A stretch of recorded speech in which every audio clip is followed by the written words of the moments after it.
Good morning, everyone. The time for convening has arrived. Senate will come to order. Drew, you look fabulous. I mean, you're the best dressed farmer I know of right now, except Lee Anderson. He might have you. Huh? I mean, Drew is tailor-made from head to toe, right? Huh? He's Georgia grown. All right, Senate will come to order. Emmanuel, I thought you already went to the House, man. Good to see you. All right. Recognize the senator from the 6th. Mr. President, the senator from the 49th, Taylor, is in his office if you need him. He could probably fit you for a new tie. I need one. Nah, you look good. I'm all out. I gave it all to Goodwill. You donated them. Yeah. Donated them to the kids. I love it. Uh-huh. Well, Mr. President, it is good to have the senator. You look good, by the way. Are you on like a new diet or something? Oh, just exercise. Just exercise. Eating right, taking a shot, Quit drinking. No, I didn't quit drinking. I quit drinking today. Mr. President, the journal has been read and found to be correct. I move we dispense with the reading of the journal. All right. Is there objection to dispensing of the reading of the journal? Chair hears none. The reading of the journal is dispensed with. Is there objection to confirmation of the journal? Chair hears none. The journal is confirmed. All senators who have bills and resolutions to introduce, please bring them to the Secretary's desk at this time. Mr. Secretary, first reading of references, Senate bills. Senate Bill 10EX by Senator Huffstetler of the 52nd and others, a bill to be entitled an act to amend Chapter 8 of Title 48 of the Official Code of Georgia, annotated relating to sales and use tax, so as to require that any existing special district option sales tax and use tax. Mr. President, that completes the order.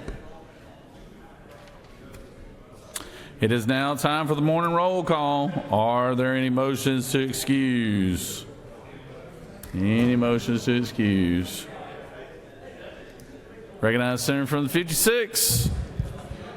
Thank you, Mr. President. Good morning. I'd ask unanimous consent to excuse the senator from the 42nd District. Without objection, the senator from the 42nd is excused. Any other motions to excuse? Recognize the senator from the 18th. Thank you, Mr. President. I ask for unanimous consent to excuse the senator from the 19th District for business outside the Capitol. Without objection, the senator from the 19th is excused. Any other motions to excuse? All right. Secretary will call the roll. Senators, signify your presence by voting the yea switch. Secretary?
Lanny, you got a preacher up here.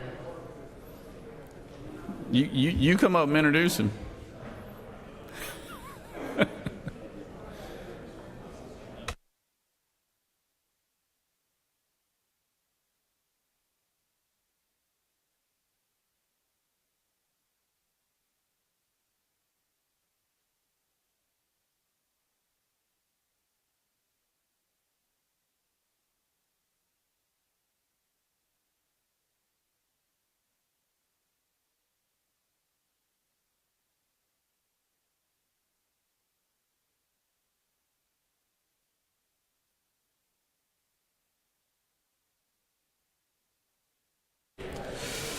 It is now time for the morning devotion. All senators, please take your seats and cease all conversation. I would ask that the doorkeepers secure the chamber at this time. I now recognize the senator from the 53rd to introduce our pastor of the day and lead us in our pledge. Senator? Thank you. If everybody will stand, we'll have the Pledge of Allegiance. I pledge allegiance To the flag of the United States of America and to the republic for which it stands, one nation, under God, indivisible, with liberty and justice for all. now the pledge to the Georgia flag. I pledge allegiance To the Georgia flag and to the principles for which it stands, wisdom, justice, moderation, and courage. All right. You got that. Thank you. Today I'd like to introduce our pastor of the day. He is my pastor at Trine First Baptist Church. We pronounce that one syllable now, Trine, not Tryon, but Trine. He is a pastor at Trine First Baptist Church, great friend of mine, and most of you know, some of you may not know. A few months ago, I had a serious incident with my heart, 12-hour surgery through the night, and this man was right by my wife's side the whole time. So if you will, Casey Ramnick, come forward at this time.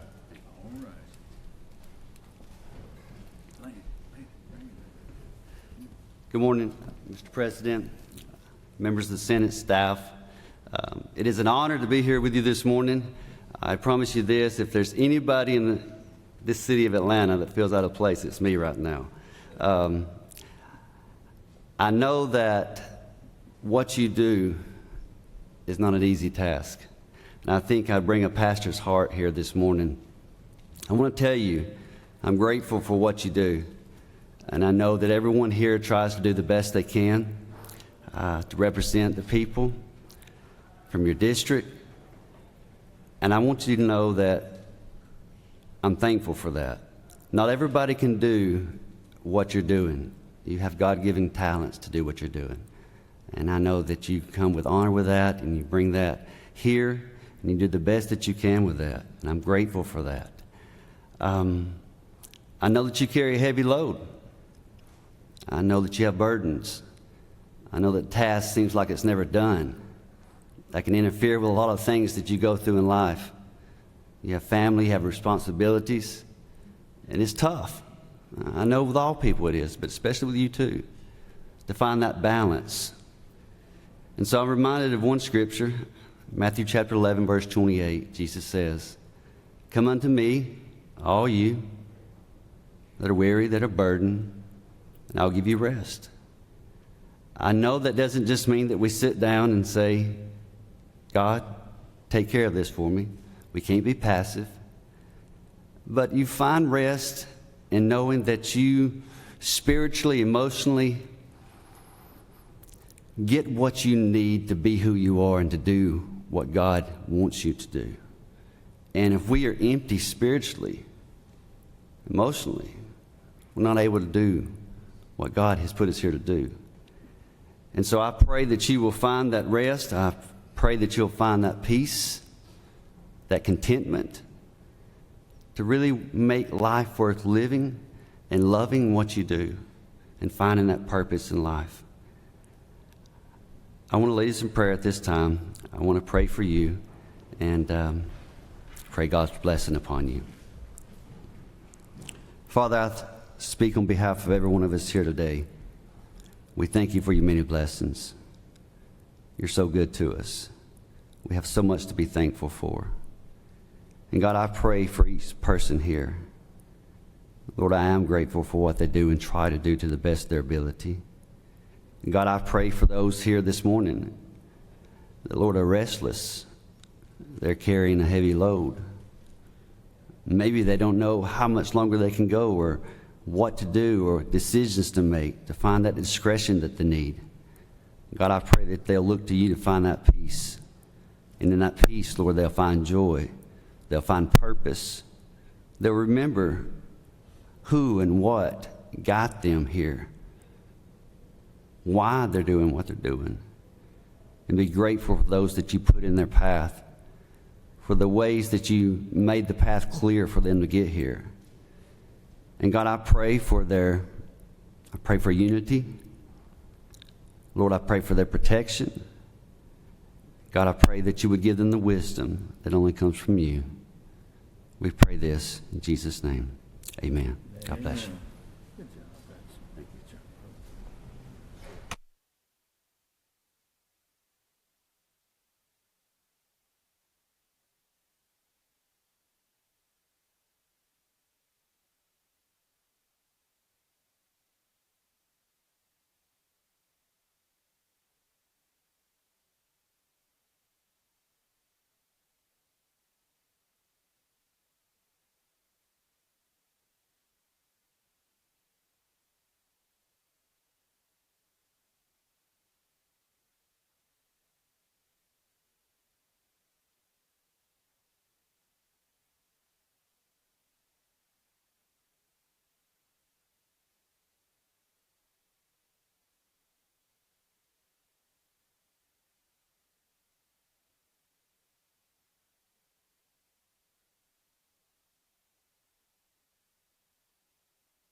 Recognize the senator from the 15th. Mr. President, I ask unanimous consent to excuse the senator from the 2nd. Thank you, sir. Without objection, senator from the 2nd is excused. It is now time for points of personal privilege. Recognize the senator from the 8th.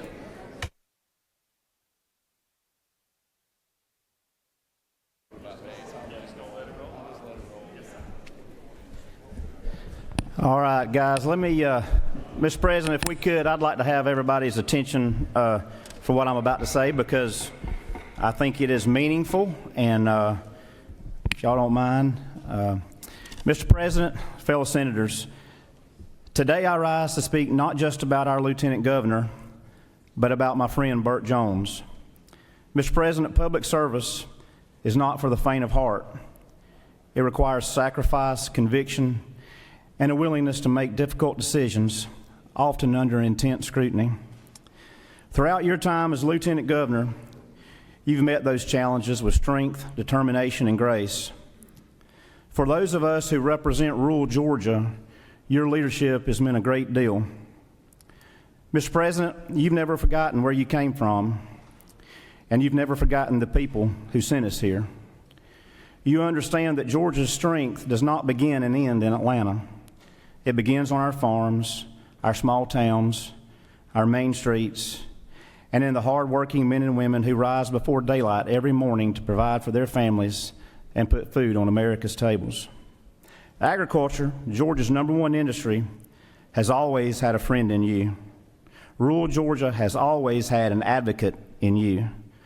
Whether it's been supporting our farmers, investing in rural communities, promoting economic opportunity, or simply making sure that rural voices had a seat at the table, you have always been there. But today, I want to say something even more important. Titles come and go, elections come and go, but what ultimately matters is the kind of person you are. And Mr. President, you are a good man. I've had the privilege of serving with you, but more importantly, I've had the privilege of calling you my friend. Through all the ups and downs that come with public life, you've remained loyal to your friends, devoted to your family, steadfast in your faith, and committed to serving the people of this state. Leadership is not ultimately measured by the office we hold.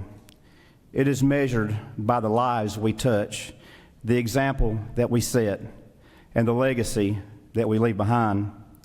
Mr. President, throughout your time in public service, you have shown us all what it means to lead.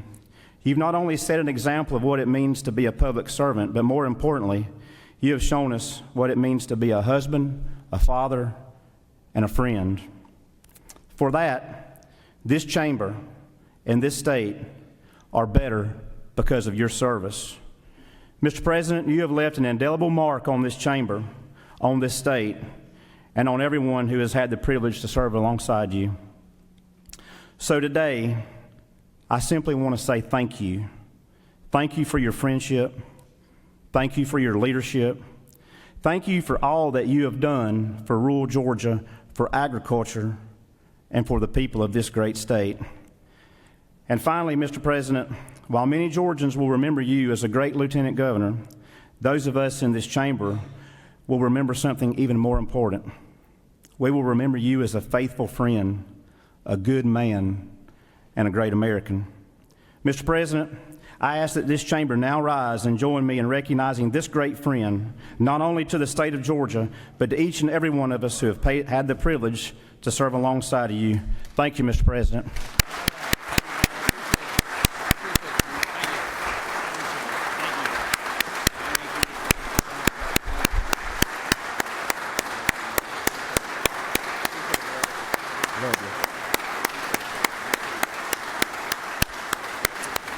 We love you, Mr. President, and I yield the will.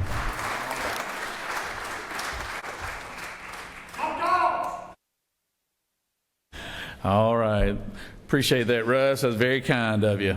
Recognize the senator from the 23rd.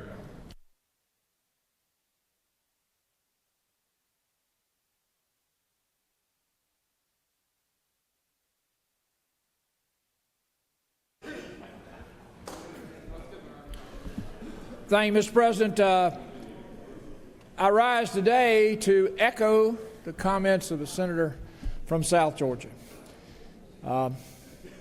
We've been blessed to have a leader for the last 4 years, and then prior to that as a colleague in this body. But I want to change a moment and focus on something that is upon us. On July the 4th of 2026, this nation will be 250 years old. There are few things that we do here in this body that are remembered statewide, and I want to remind the Senate of something that we did in January of 2024. In January of 2024, we authorized the issuance of a tag to celebrate the semi-quincentennial of our nation. The House supported this action. It was Senate Bill 369. The House supported this action. The governor signed it into law on the 23rd of April of 2024. Since that time, it has been implemented. I want to give you a quick update. In the first 5 months of 2026, the Department of Revenue has delivered 187,015 of these tags to Georgians. That is the highest number of specialty plates in Georgia's history.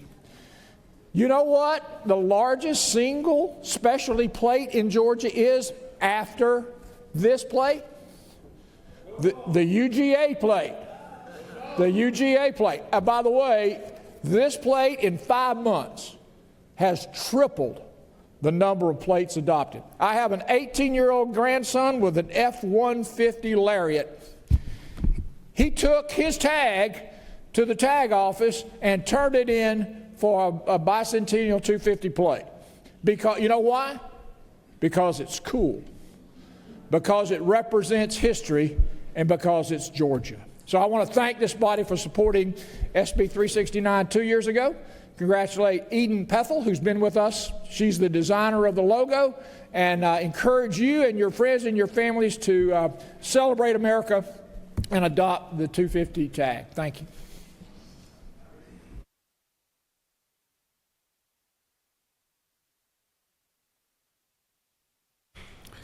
The pride of Gwinnett County, the senator from the 9th. I tell you what. You're a Grayson, aren't you a Grayson alum? Or is that where your son went? My son. Yeah. What were you, Parkview or Brookwood? Pebblebrook High School. You were what? Mapleton. Pebblebrook High School. Pebblebrook? Yes, sir. The Falcons. That's Cobb County. It is Cobb County. It's where Well, you're not the pride of Gwinnett anymore then. You got to be from Gwinnett. Yeah, I had to go raise some babies, and we moved to Gwinnett, so. All right. Good morning, colleagues. I rise on a personal point of privilege this morning just to highlight a few things that have been happening this week, and kind of my thoughts. I've been a little quiet, and I know y'all miss me, so. But first, I want to thank everyone who showed up during this special session, our coalition partners, our advocates, our faith leaders, our community, and our organizations, and just everyday Georgians that showed up here. We called as Democrats, and they showed up.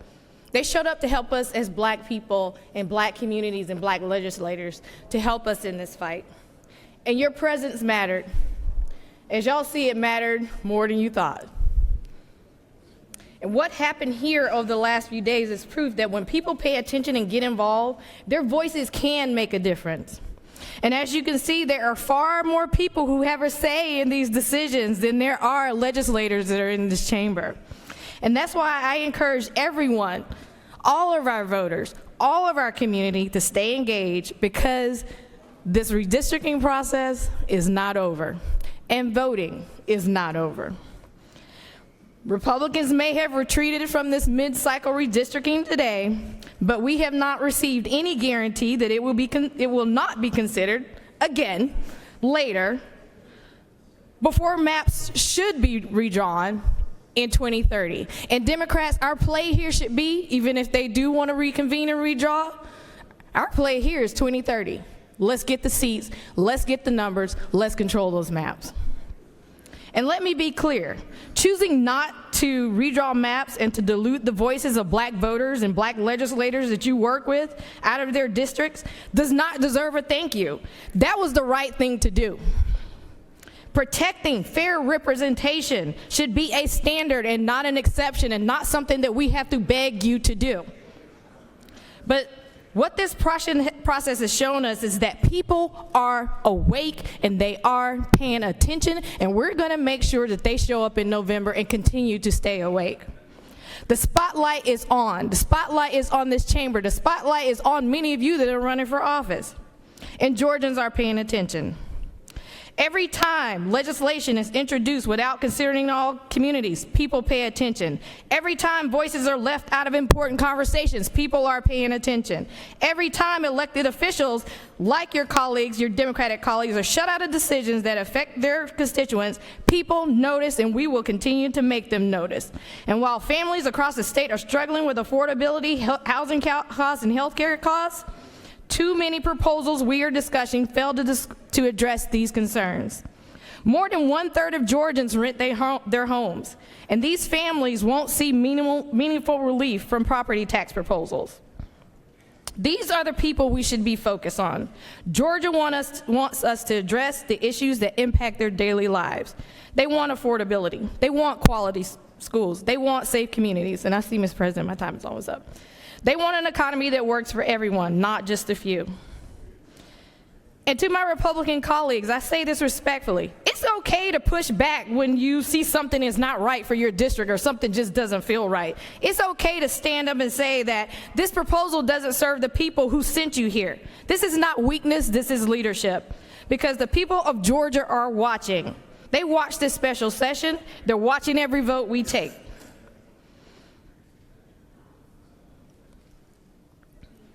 So as we move forward, I hope we can think carefully about the decisions we make and who those decisions impact. And I gotta tell you, Donald Trump isn't doing any of y'all any favors. Every time he opens his mouth, every bad policy, every time he continues to let this war stand and spend billions of our dollars that our people need, he's not helping any of you or any of us on either side. And it's kind of funny, and I'm embarrassed for you, that he just spent $15 million to build a swamp in front of Lincoln Memorial that is reflective of his policy and his administration. Our money. Just remember that we don't just represent some Georgians, we represent all Georgians. Stand up to bad policies. It's okay to say it's not okay. That's the responsibility we are elected to carry here in this chamber. And with that, Mr. President, I yield the well.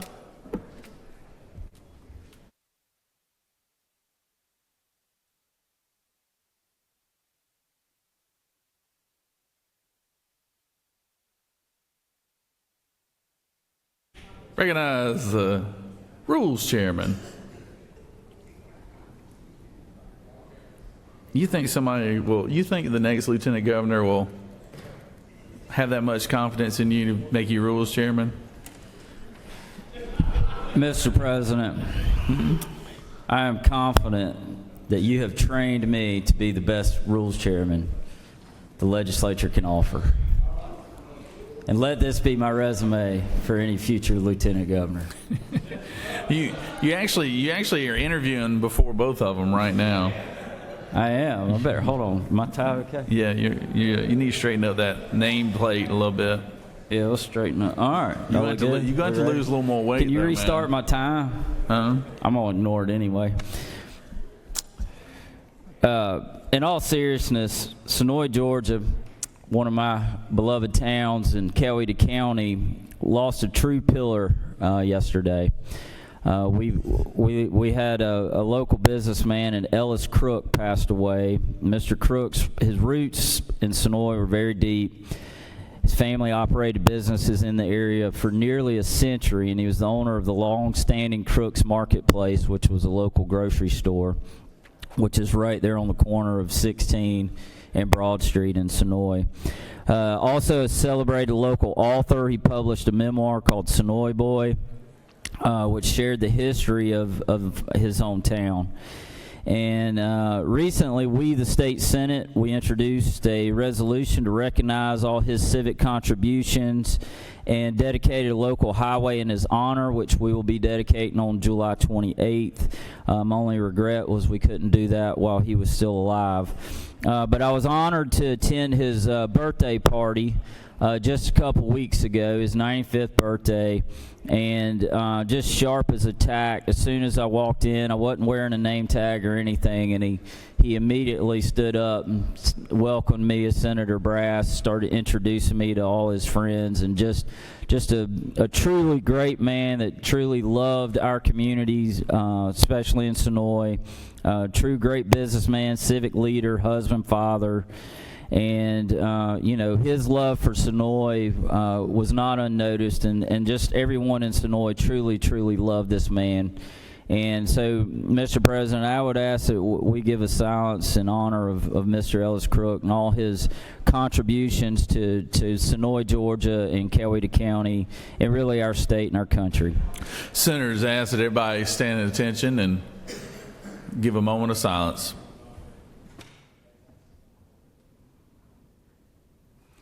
Thank you, Mr. President. I yield the will. Thank you, Senator. All right, we got our favorite dentist, Senator from the 35th. Well, I tell you what, you can tell a man that is used to having clients that can't talk back.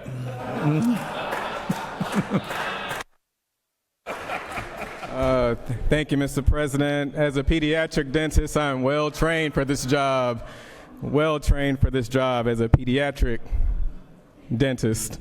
Happy to be here today. I want to say something that might be provocative.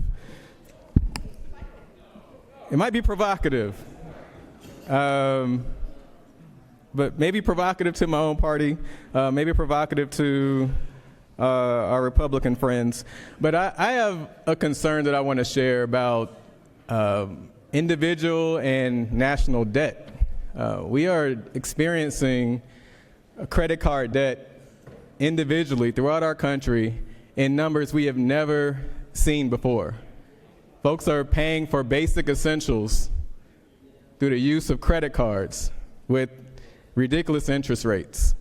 And it's something that doesn't get a lot of discussion with all of the hype going on, with all the real issues happening. This is also a very real issue. But I wanted to bring that up. And also, just looking back, I know in years past, our Republican friends would oftentimes talk about the national debt. And I realized, wow, I haven't heard anything about the national debt in a long time. But I wanted to share with our colleagues that we're about $40 trillion in gross national debt. 40 trillion with a T.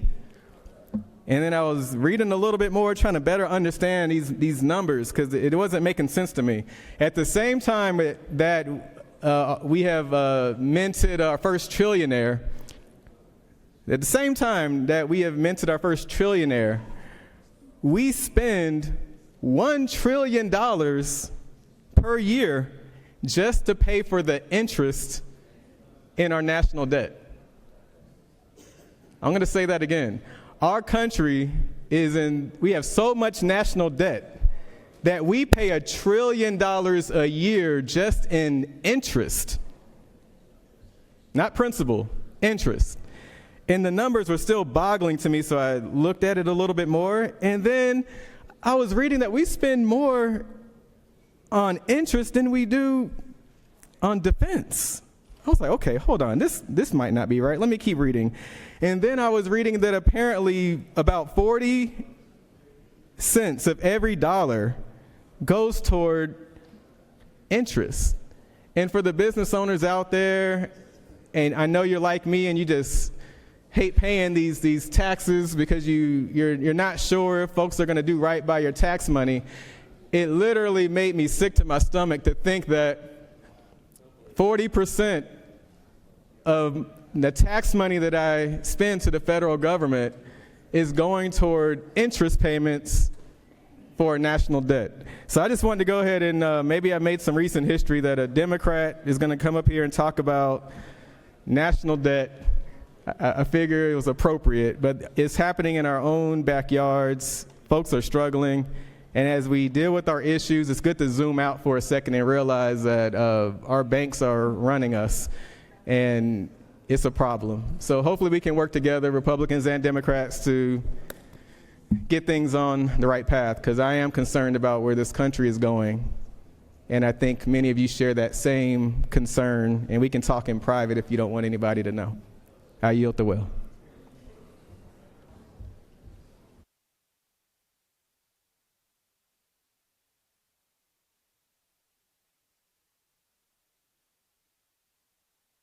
Recognize the senator from the 10th.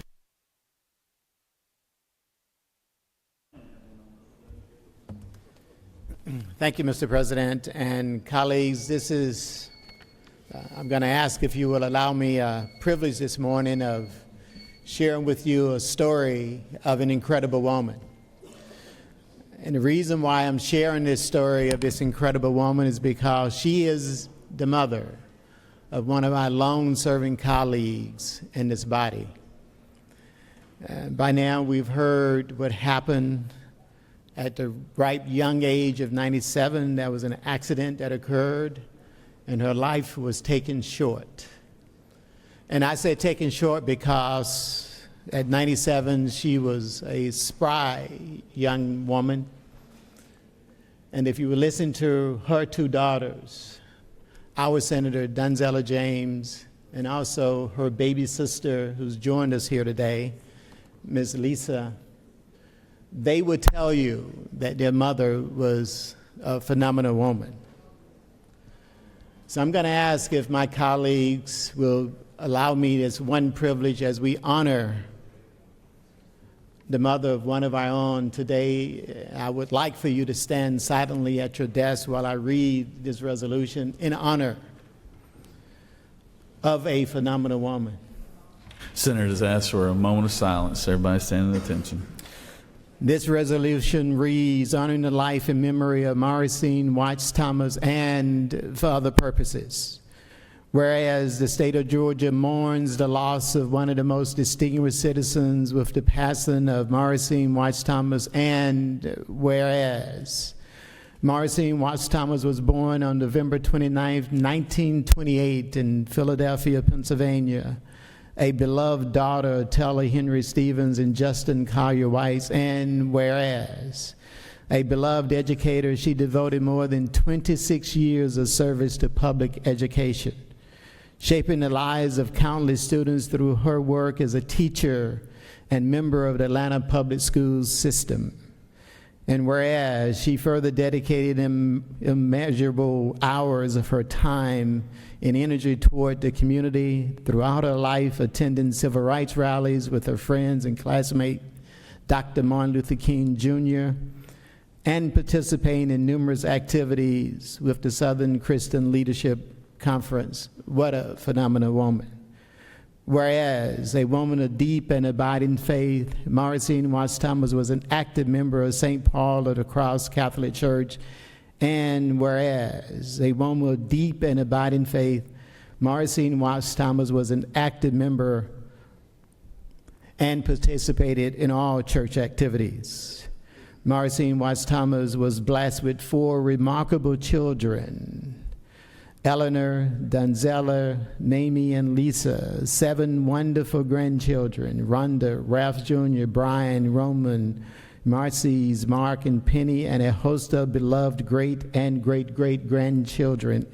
What a phenomenal woman. And whereas she gave inspiration to many through her high ideals, morals, and deep concern for her fellow citizens, and the devotion, patience, and understanding she demonstrated to her family and friends were admired by others. And whereas she was a person of magnanimous strength with an unimpeachable reputation for integrity, intelligence, fairness, and kindness, and by the example she made of her life, she made this world a better place in which to live. And whereas this phenomenal woman, a compassionate and generous woman, Mauricine Watts Thomas, will long be remembered for her love of family, friendship, and community, and our community will be missed. by all who had the great fortune of knowing her. Now, therefore, be it resolved by the State Senate, and may I also add that the House recognized her as well, that the member of this body join in honoring the life and memory of Marcine Watts Thomas and express their deepest and most sincere regret at her passing. What a phenomenal woman. Be it therefore resolved that the clerk of this body is authorized and directed to make an appropriate copy of this resolution available for distribution to the family of Marcine Watts Thomas. Senator James, we love you. We appreciate you. We share in your loss. God bless you, and God bless this phenomenal woman.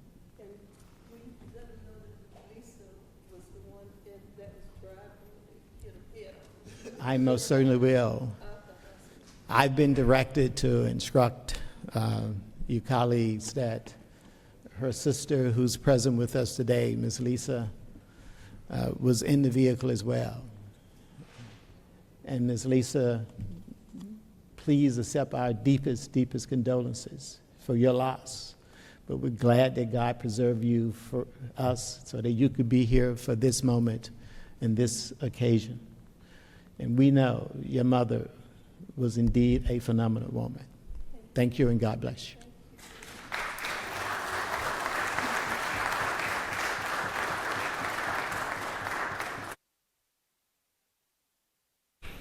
Thank you, Senator. And to Senator James, our deepest condolences go out to you and your family. Recognize the Senator from the 15th.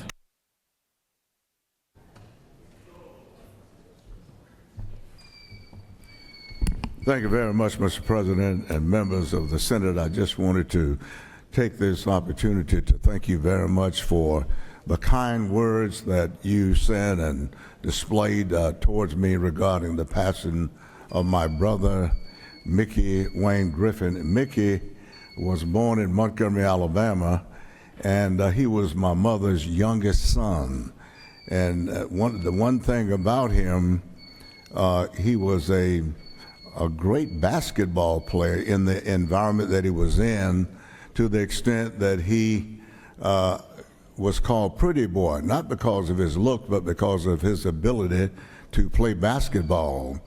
And they said he was so respected that they claim, whether it was true or not, that's legend, as it relates to local folklore, that he invented the crossover in basketball. So I certainly appreciate that. Arrangements are not yet final, but I just wanted to use this opportunity to say thank you for your kind words. Also, at the same time, my son, Edward Dean Harbison, thank you so much for the kind words that you said about him and expressed to him, and he is really excited about service, and I think that you'll be hearing more from him in the future, without a doubt. He is excited. He is going to get himself educated up, so to speak, and focused, and he understands that he has a legacy of service to emulate, if he so desire, from his mother, from his grandparents, and even from within his own family. So thank you for your kind words, and God bless you. Appreciate it.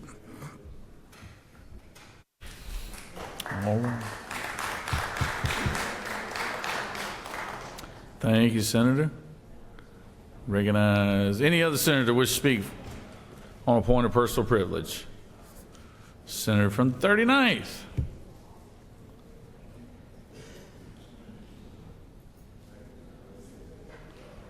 Senator from the 39th. You know, the 39th, y'all have a long line of firebrand representatives, you know. Between Akima and then before him, Vincent was a man. He was a character. He was a good one. That he was. Well, thank you, Mr. President and colleagues. Last week was Juneteenth, a reminder that freedom is not simply the absence of chains, but freedom is having a voice.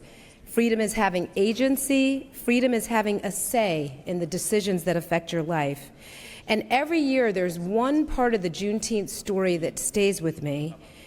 President Lincoln signed the Emancipation Proclamation in 1863, but in Texas, thousands of enslaved people remained in bondage until June of 1865. For more than 2 years, there was a gap between what was true and what people believed to be true, a gap between reality and acceptance. And as I reflected on that last week, I couldn't help but think about where we find ourselves today, because democracy depends on many things. And I've been thinking about what it actually requires, not what it permits, but what it requires.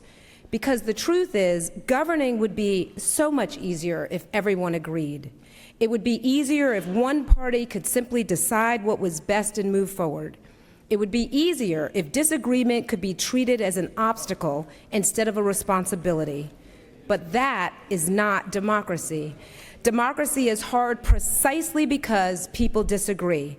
And in a healthy democracy, disagreement is not something to be eliminated. It is something to be engaged.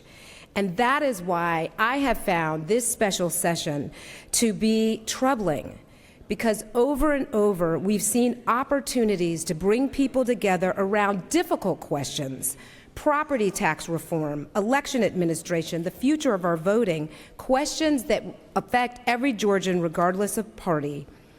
And so, I'm seeing the yellow light already. I just want to say, public confidence is not built by one party alone. This is a moment when we as leaders must decide whether our commitment is to the process or only the outcome. Trust is not restored by revisiting the same question until we arrive at a different answer. And faith in democracy is not strengthened when the response to defeat is endless suspicion rather than renewed persuasion. Because every democracy eventually reaches the same crossroads. Will our commitment be to the process or only the outcome? Will we trust the system only when it produces a victory, or will we respect it even when it delivers a defeat? The real issue is whether we are strengthening faith in our democratic institutions or slowly eroding it. On Juneteenth, we celebrated freedom. In just a few short weeks, we'll celebrate the great American experiment as we turn 250 years. And so, as we sit in this chamber, I believe that we are being asked to decide what kind of stewards of democracy we will be. And history will judge us, not by whether our side won, but by whether we had the courage to uphold the process even when it did not. Thank you. I yield.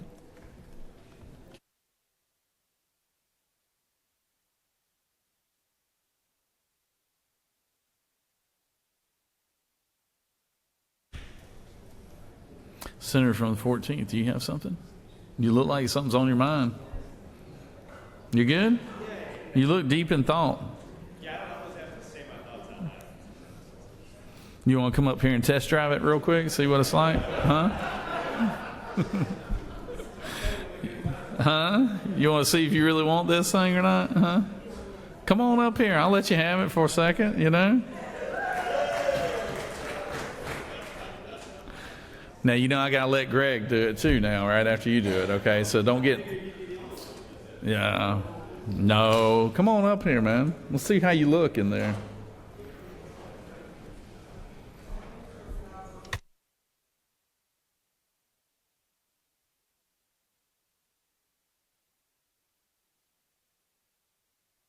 You want me to? Yeah, okay, a little more switch here. points per There's a little person. switch on the side that you use to turn the mic on and off. Call the question. Does any other senator wish to rise on a point of personal privilege?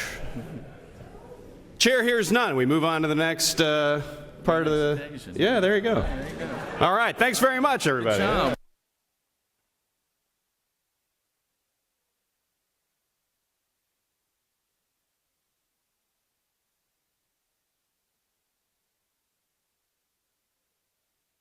We need Dolezal to come up here. Let's see who did it better. Equal time. We're all about fair and balance here.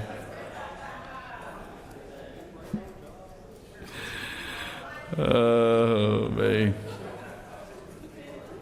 All right. You have a consent calendar of privilege resolutions. Does any senator wish to remove a resolution from the consent calendar? Is there objection to adoption of the resolution on the consent calendar? Chair hears none. The resolution on the consent calendar is adopted.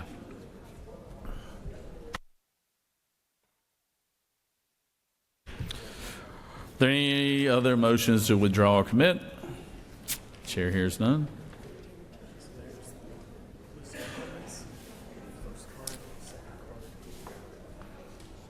All right. Recognize the majority leader. Mr. President, I ask unanimous consent to dispense with the reading of the names of the governor's appointments. Is there objection? Without objection, majority leader has moved that we dispense with the reading of the names for the governor's appointments. No objection. Recognize the majority leader again. Mr. President, I ask unanimous consent that one roll call vote suffice for the confirmation of the governor's appointments. Is there objection? Hearing no objection, majority leader has asked for one roll call vote. And majority leader again. Mr. President, I move the governor's appointments be confirmed as submitted. All right. All those in favor of the governor's appointments will vote yea. All opposed, nay. Secretary, unlock the machine.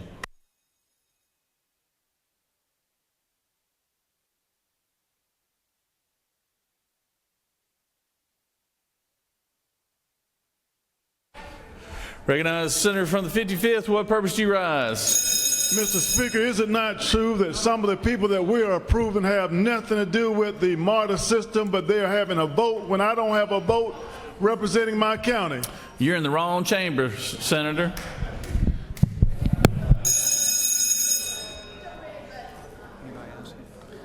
The speaker does not preside over here, but you can go across the hall and ask him.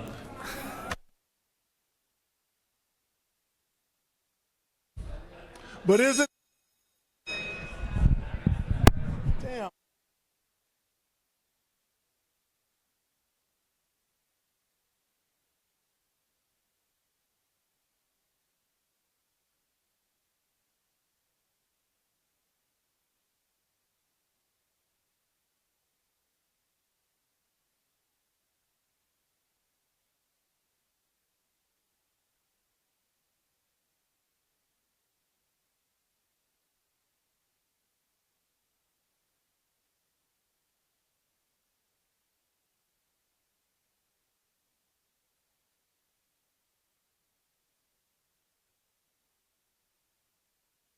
On the confirmation of the governor's appointments, the yeas are 45, the nays are 6.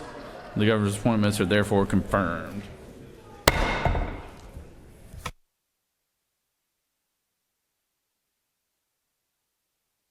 Secretary will read caption of H.R. 3. House Resolution 3EX by Representative Gamble of the 15th and others, a resolution ratifying Governor Brian P. Kemp's executive order number 05.15.26.02, suspending the collection of motor fuel and diesel fuel taxes and for other purposes. Mr. President, the Senate Committee on Finance recommends that this bill do pass. Respectfully submitted, Senator Huff Stetler of the 52nd District Chairman.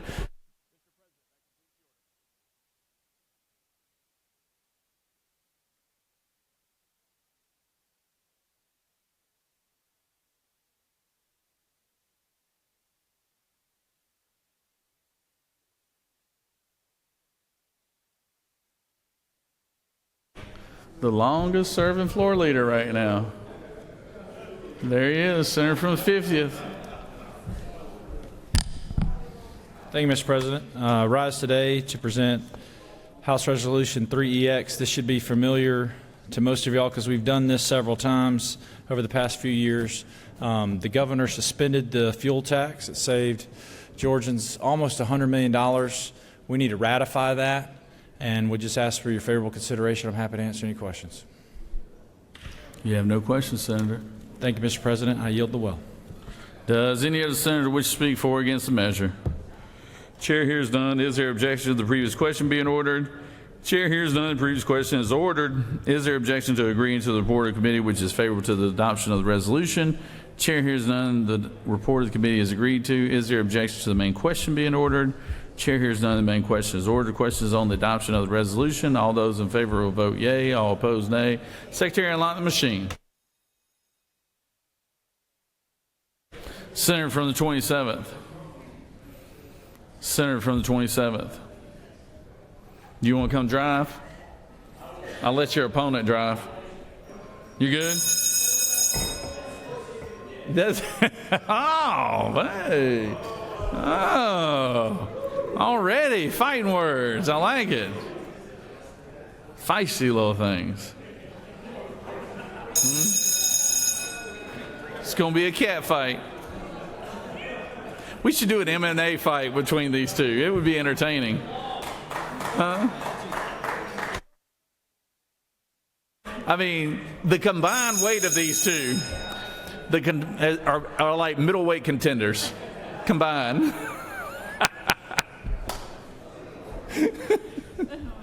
Weighing in at a combined weight of 145 pounds.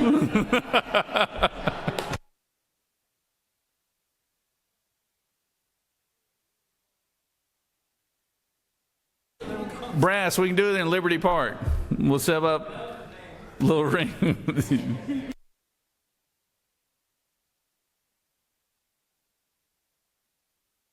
Okay. On the adoption resolution, the yeas are 50 and the nays are 1.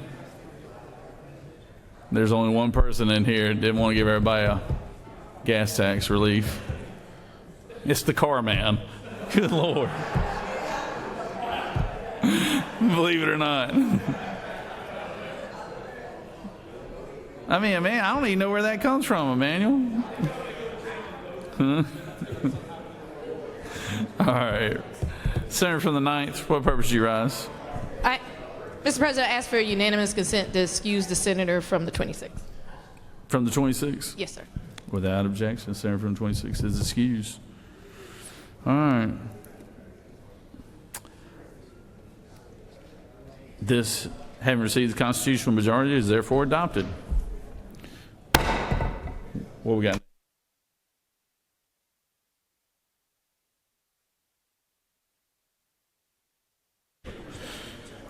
Well, we're waiting on the House once again. Tell you what. I mean, they got here an hour before us and they still can't get through one bill. I mean, they're having a conference committee before they even have a vote. Tell you what. I mean, I'm over here lame duck and I got y'all in order. I mean, what's that say about the leader over there?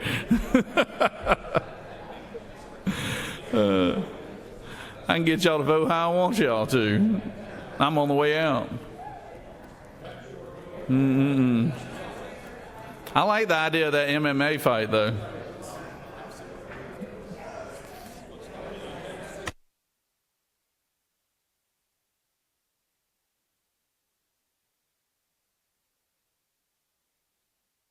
Senate will stand at ease until the House can get their stuff together.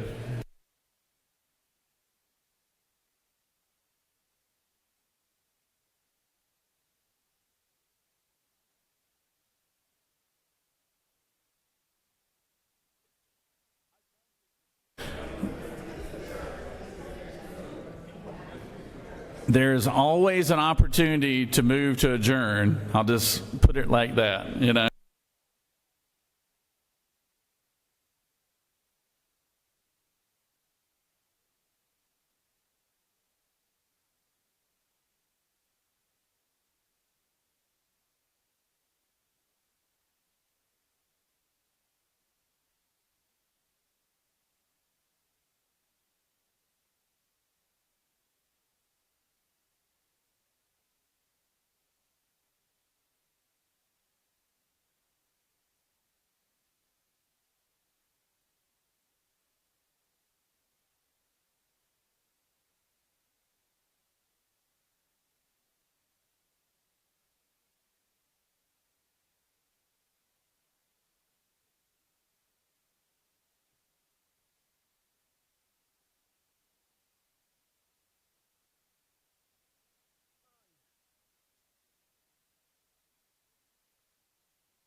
The Senate will come back to order.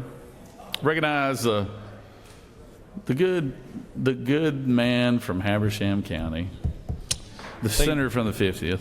Thank you, Mr. President. I move that we remove Senate Bill 5EX from the table. Secretary, read the caption. Senate Bill 5EX by Senator Hatchett of the 50th, the bill to be entitled an act to provide a homestead exemption for the city of Toccoa ad valorem taxes in the amount of the assessed value of the homestead property determined annually for the special district based upon the proceeds of a new local homestead option sales tax to be imposed within the special district coterminous with Stevens County and for other purposes. Mr. President, the Senate Committee on State and Local Governmental Operations recommends that this bill do pass. Respectfully submitted, Senator Dixon of the 45th, Chairman. Mr. President, that completes the order.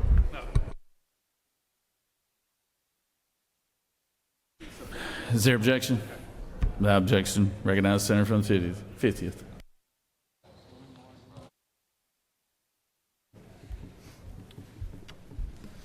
Thank you, Mr. President and members of the Senate.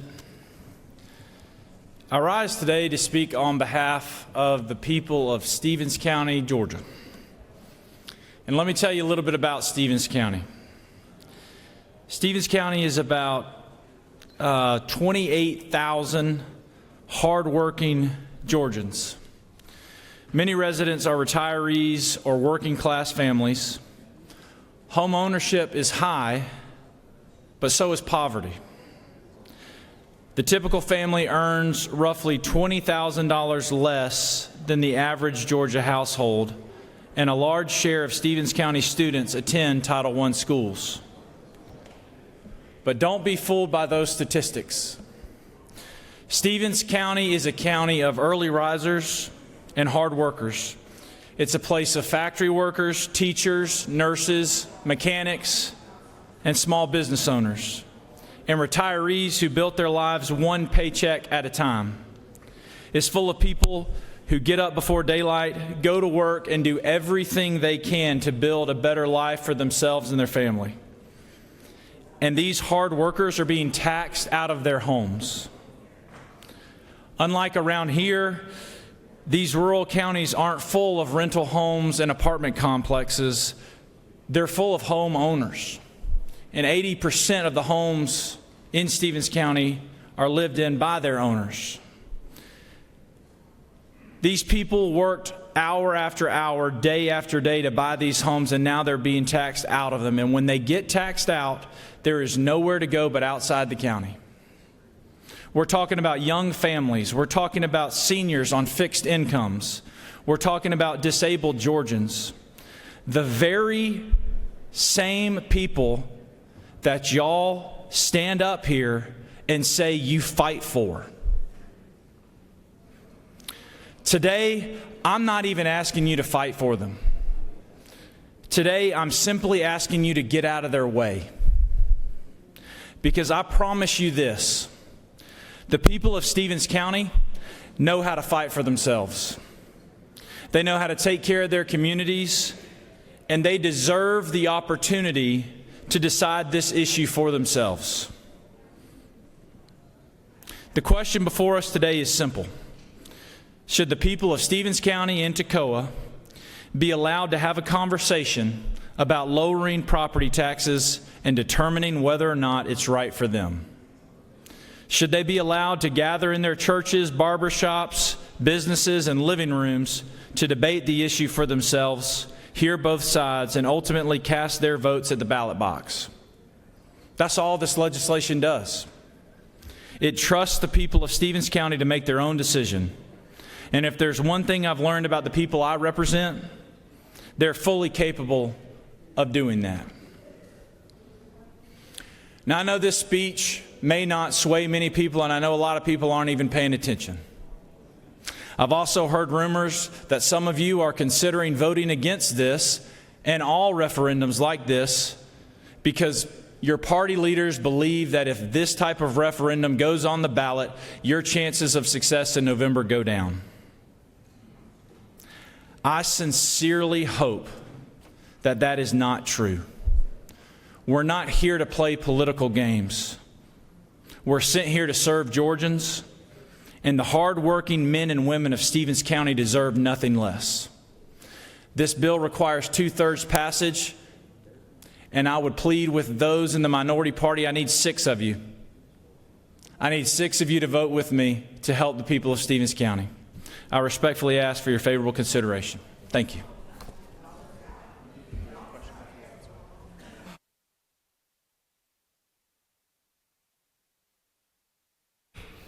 The senator has yielded.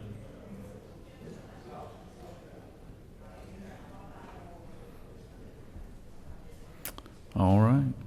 Recognize the senator from the 56.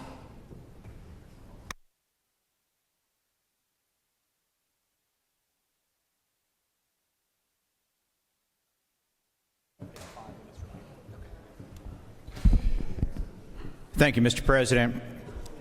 Back in 2011, after I was elected, I was honored to attend the Legislative Leadership Institute put on by the University of Georgia. In fact, several people in this room attended that very same class. We got to go all over the state and learn so much about our history, how to work together, how to solve problems, and how to govern. In fact, I remember at the very end of that class, we brought leaders in from both the Democrat Senate leadership and Republican.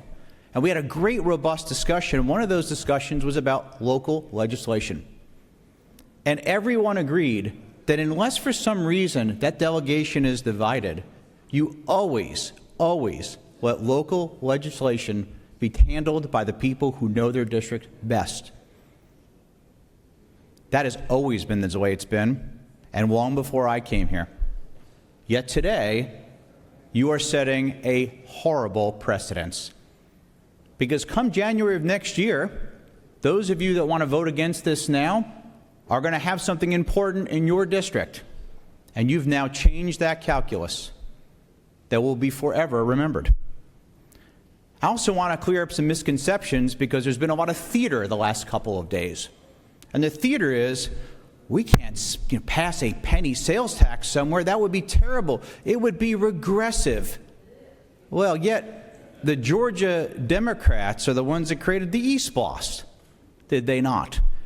They're the ones that pushed to have the extra penny here in Georgia, specifically for Atlanta, to attack the sewer problem that most people pay but didn't use. They're the ones that wanted to add the extra penny for the transit tax that most people do not use. So don't stand here and tell us stories of woe that are absolutely against everything you've voted for and supported in the last many years. It's just not true. You know, the people of Georgia are very smart. And like the mascot in my party, the mighty elephant, they have a long memory. Not just this November, but elections to come. So I hope you will not act like the mascot from your party today and do the right thing. It's times like now that you have to make the right decision and put people over politics. And I sure hope that you do.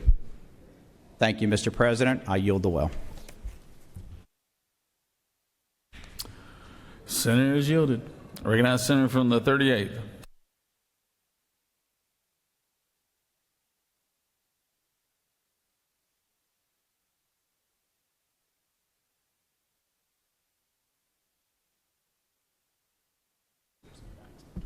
Thank you, Mr. President. Colleagues, I rise to say I will not be one of the 6 that joined you, to my colleague from the 50th. And, you know, I want to give you credit because you have been very statesman-like in coming around and asking for our votes and having conversations. But one of the things that you shared from the well struck me, that party leaders have told us not to vote for this bill because we are afraid that people will come out to vote. I can assure you that not one party leader, whoever they may be, has came to me and told me not to vote for this bill because of fear that people are coming out to vote. I can tell you what is going to get people to come out and vote. The cost of gas, the cost of everyday goods, the cost that they see when they go to the grocery store. And instead, what the majority caucus is asking us to do is to vote for a bill with the acronym LHOST, Local Homestead Option Sales Tax. That is what they are asking us to vote for, Georgia. And I would challenge any Georgian to go to Google and put in LHOST. What you are going to get is Google is going to tell you this is an optional homestead sales tax shifting tax to general sales. Then I would ask you to Google general sales. What are the general things that everyday Georgians buy? Over-the-counter drugs, clothing, electronics, meals, and groceries. All of these things are going to be shifted onto your everyday spending at a time when people all across America is saying costs are too high. What they are trying to do is shift cost onto everyday Georgians. And we are saying no. There is a better way to address affordability.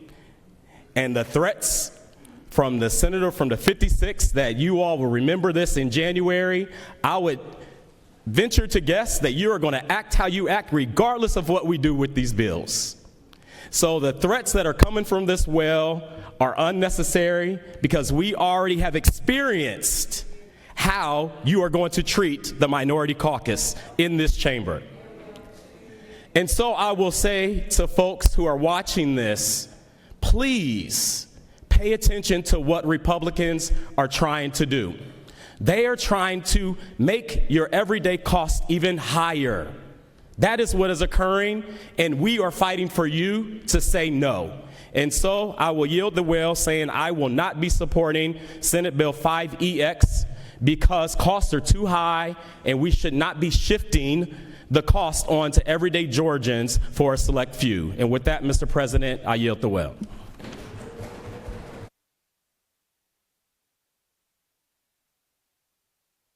Recognize the senator from the 9th.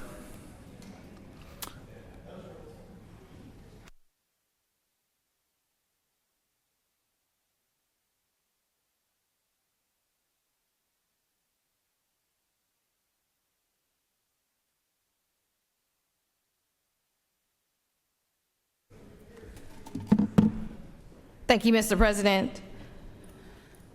I, too, rise today in opposition of another tax on our citizens, and I can guarantee you I will not be one of the 6. Senator from the 5th, my friend, Senator from the 5th. We don't solve an affordability issue by adding another tax on citizens. Just to give you some numbers, more than 1/3 of Georgians rent their homes and will not get any tax relief under on our LHO's proposal, including many black Georgians. And I know my colleagues keep trying to vilify us and say, oh, Democrats don't want to handle affordability. That's not true. It is simply not true. We are trying to protect vulnerable households, people of color, and those who are not rich. They're just middle class, working class families. That's who we're trying to protect. More than 1.9 million black Georgia residents live in rental housing and will receive no tax relief from any kind of LHO's proposal.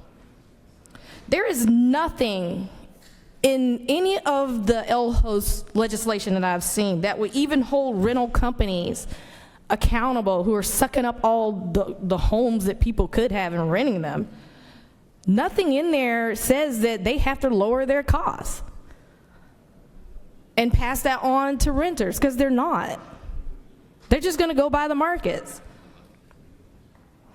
And a majority of white Georgians will receive a tax relief, since over 75% of white Georgians own their home.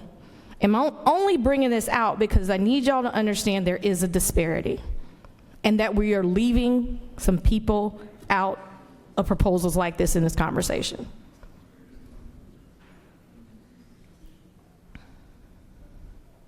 Renters and working class families, they don't get the relief when local governments enact property tax relief. Seniors, young people are out here trying to build a future. Our seniors are just trying to stay in their homes. And they're still facing rising costs every day. But LHOS bills are not the answer.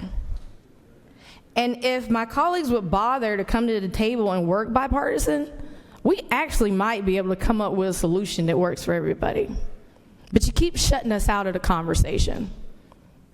And I would dare say Democrats understand more what working families, those that look like mine, I'm a working class woman, we know what's happening in our homes. We know the conversations in our community. And a lot of people are really hurting with costs.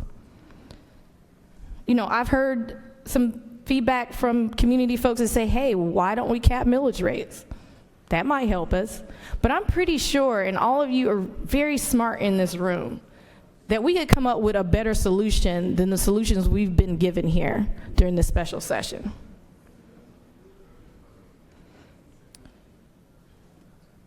We know this proposed tax breaks are the ones that have been presented to us as LHOS. They're going to go to those who own the most valuable homes and properties at the end of the day. And Republicans are calling this a solution. It's not. And if we're serious about affordability, we should focus on actually lowering the cost of living or putting in provisions that lower the cost of living. Housing, health care, child care, prescription drugs, utilities. This is the stuff people care about because this is what they're spending their money on every day. Every time they go to the cash register, every time they go check out in the grocery line, everybody's feeling the hit. I remember when I spent $100, man, I could maybe have 5 bags of groceries. Now you go, spend 100, 150, you got like 2 bags of groceries. I mean, I'm not making this up.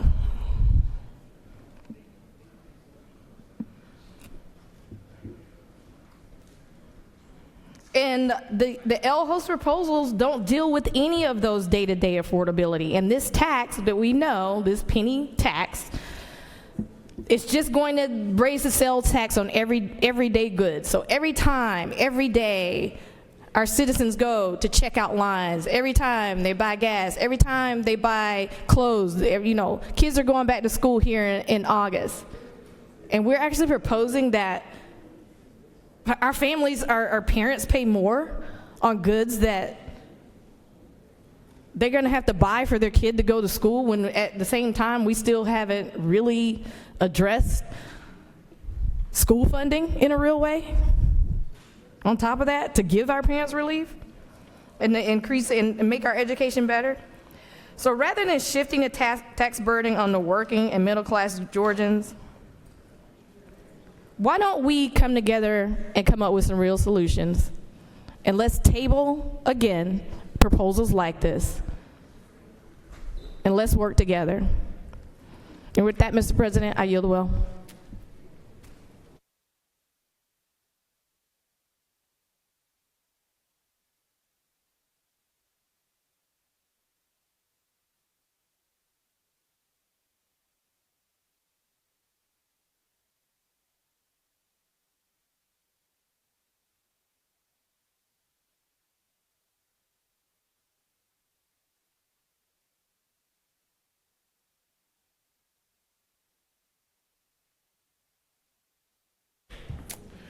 So pursuant to the Senate rules, actually each side is supposed to just have 10 minutes apiece. So the opposition to this is eating up a good bit of their time. So I would ask you to be brief as we get into the well here. So recognize the senator from the 12th. The pride of Mableton took up 5.5 minutes. Kind of hash it out.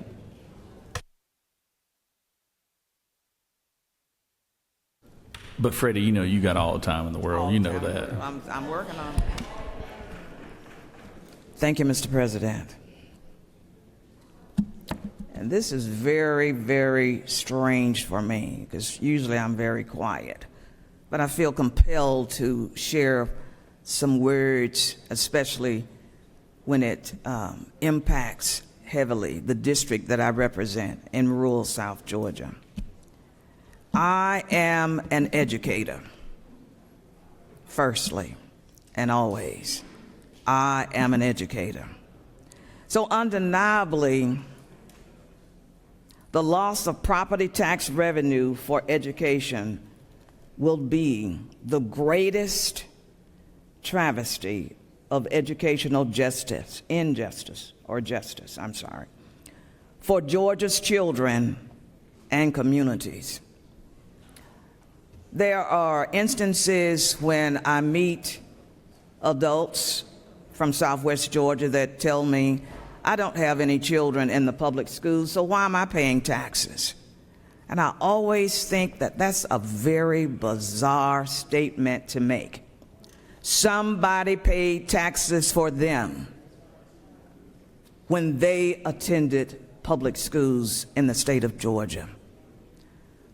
My daddy paid taxes, property taxes, and our schools lacked air conditioning, school buses,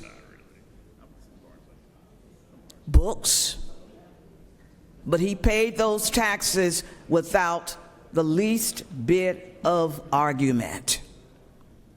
The least bit of argument. Without a well-educated workforce community, everybody, because I represent Democrats and Republicans every day. These are not partisan politics. They impact everybody. Without a well-educated workforce community being supported by property taxation, communities collapse. They lose their identities as well as their wealth. Everyday local governments are charged with providing public safety services and a quality education for their citizens. And one of my responsibilities when I travel to the state capitol for my constituents is to ensure that these local governments are equipped to do both. The local homestead option sales tax raises prices for many Georgians at the cash register and beyond the cash register. And to be perfectly clear, revenue collections through LHOST lost will vary from the tiniest municipalities to the largest ones. And those municipalities, like the ones that I serve in Southwest Georgia, which have very little retail, very little tourism, very little anything. I've been here for 22 years, and most of the growth that has occurred in the state of Georgia has gone elsewhere and completely bypassed those individuals in Southwest Georgia. And now you are asking them to pay more from their pockets.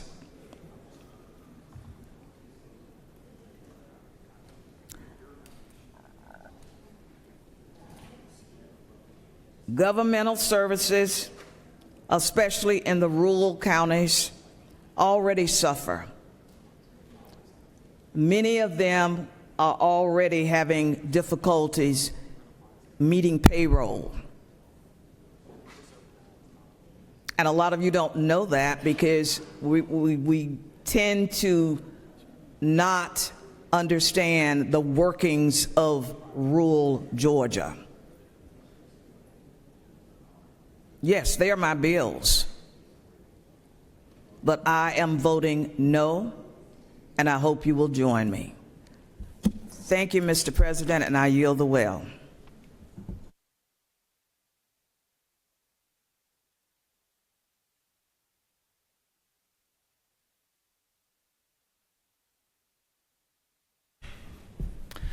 Recognize the senator from the 6th. Well, we got some House members in here, huh? You got some good ones and not so good ones. Got one that doesn't know how to read over here. I like those two. You can go. He thinks I'm kidding. Oh, man. Oh, there's another one back there. You can go too, Doc. All right, here we go. Thank you, Mr. President. I'm not sure I wanted to interrupt that, but I feel like I better. You know, I was sitting at my seat, and we were tasked with a little exercise, and I decided to partake. The senator from the 38th asked us to Google L-host and see what the first thing is that pops up. So I did that. And actually, the first thing that pops up is it talks about some cybersecurity stuff and how it means something about local host. I'll skip that. But the very next thing it says, in Georgia politics, L-host stands for Local Homestead Option Sales Tax. It is a proposed local sales tax measure to reduce or offset homestead property taxes. That is what this bill does. Now, in the city of Noonan, we have both owners and renters, and we have a decent mix of each. And so what we did last year was we passed the FLOST, the F-L-O-S-T, and FLOST goes to reduce, it's an increase in sales tax, but it goes to reduce property taxes for everyone, not just your homestead. So in the counties or in the cities where you have heavy renters, FLOST would be a better option. In cities and counties where you have heavy ownership, L-host would be a better option. And so the people of the 50th district and the people of the 12th district have said L-host would be the best option for us, and we would like our people to vote on that. See, in Coweta County, about 40 to 45% of sales tax generated in Coweta County comes from out of our county. We have an Interstate 85 runs through. We got about 6 or 7 exits now. We have retail. It makes sense. We have truckers passing through. We have northerners traveling through to Florida, helping generate sales tax for our area that can help reduce property taxes. Help these citizens. Vote yes.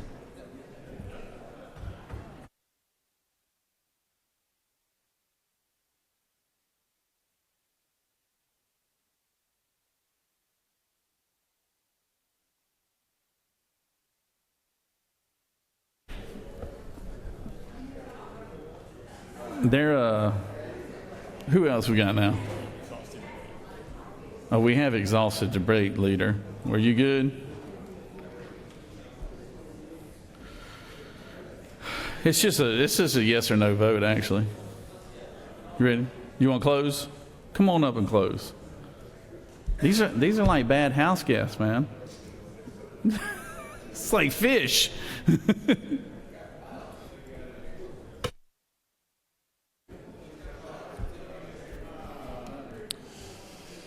All right, thank you, Mr. President. I'm really speaking to those that came down to speak against this more than anyone. The first thing is I want to clear up, I'm not asking you to vote for a tax. I'm asking you to allow the people of Stevens County and Toccoa to control their own destiny. I heard someone say, we are saying no. Well, that insinuates that the people in this chamber know better than the homeowners in Stevens County. And I'll tell you right now, we don't. This is a decision that they should make. I heard someone say that, well, this is just going to benefit rental companies. That, to me, opens my eyes to how little some people in this chamber understand my district. We don't have big rental companies. We don't have big apartment complexes. We have real homeowners, and the homes that they live in may not be up to y'all's standards, but they're castles to my people, and they're being taken away. All I'm asking you to do is give them a voice in the fight. Let them make up their own mind as to how we spend their money on the local level.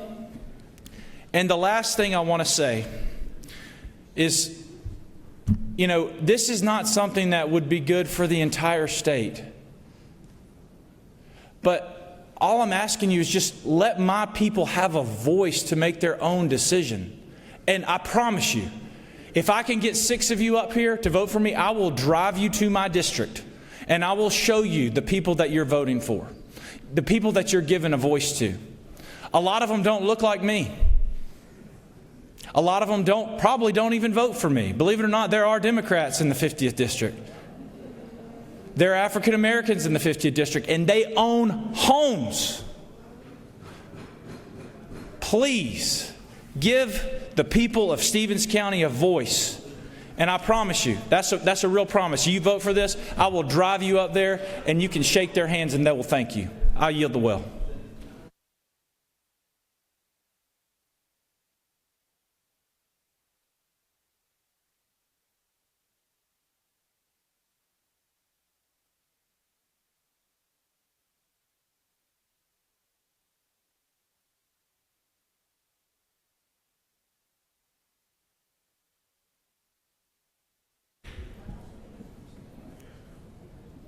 All right, y'all ready to vote? It really comes down to red or green. Even the House member back there can understand that. So here we go. All those in favor will vote yay. All opposed, nay. Secretary, unlock the machine.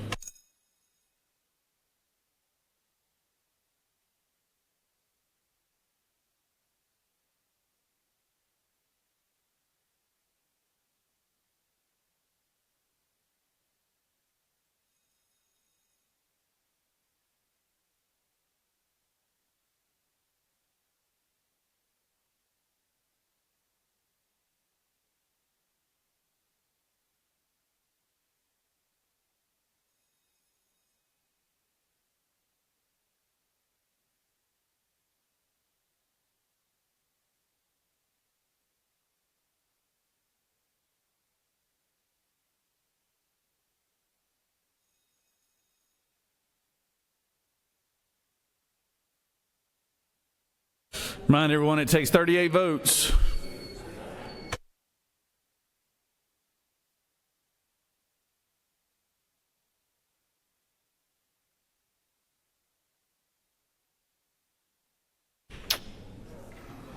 On the passage, the yeas are 32, the nays are 19, and this has failed to reach the required 38 2/3 vote.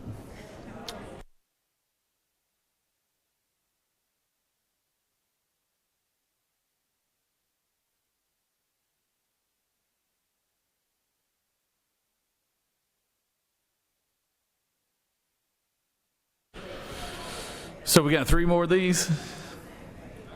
You got 1 more? Well, we're still waiting on the House, so we might as well take them up, I guess. All right, go for it. Mr. President, I move that Senate Bill 6EX be removed from the table.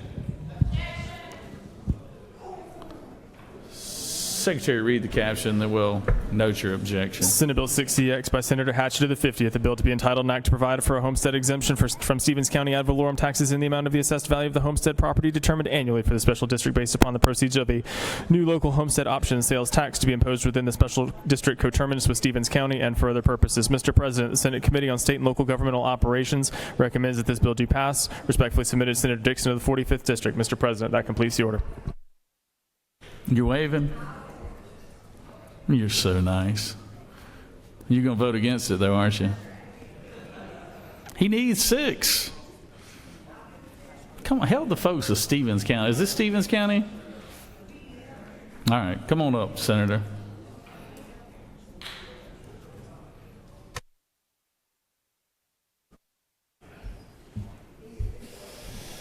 Thank you, Mr. President. Rise again and ask you to vote for giving the people of Stevens County and Toccoa a voice. I gave you my best speech before, and I don't think I'm going to persuade anybody. But if I could just appeal to your moral conscience, I've had a lot of people text me about this. Like I said, people that probably won't vote for me because they're in another party, but they're still my people in my district, and I'm going to fight for them. So just one more time, I need 6 people in the minority party to vote with me to give the people in Stevens County a voice. And the offer to drive you up to meet the good people in Toccoa and Stevens County stands in we'll go to some good lunch places too. I think y'all will enjoy. Thank you. I yield the will.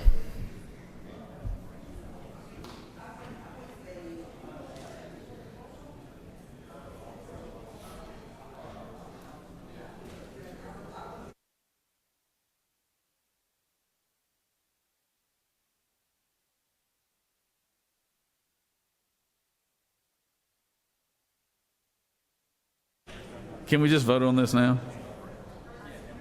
Huh? You need 6 votes, right? Actually, I'm gonna let y'all call it. Do y'all want the senator from the 35th? Leadership back there. Leadership. Minority leader. Do you want your senator from the 35th? Do you want him to speak? I'm gonna let y'all have the vote on that. Somebody said no. Yays and nays. Let's do yays and nays, huh? Let's put it on the board. All those in favor of him speaking vote yay. All opposed nay. The secretary unlock the machine. Seriously.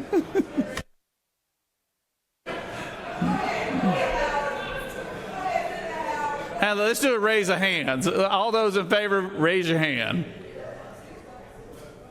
2. All those opposed, reverse. I mean, body has spoken, man. I'm sorry.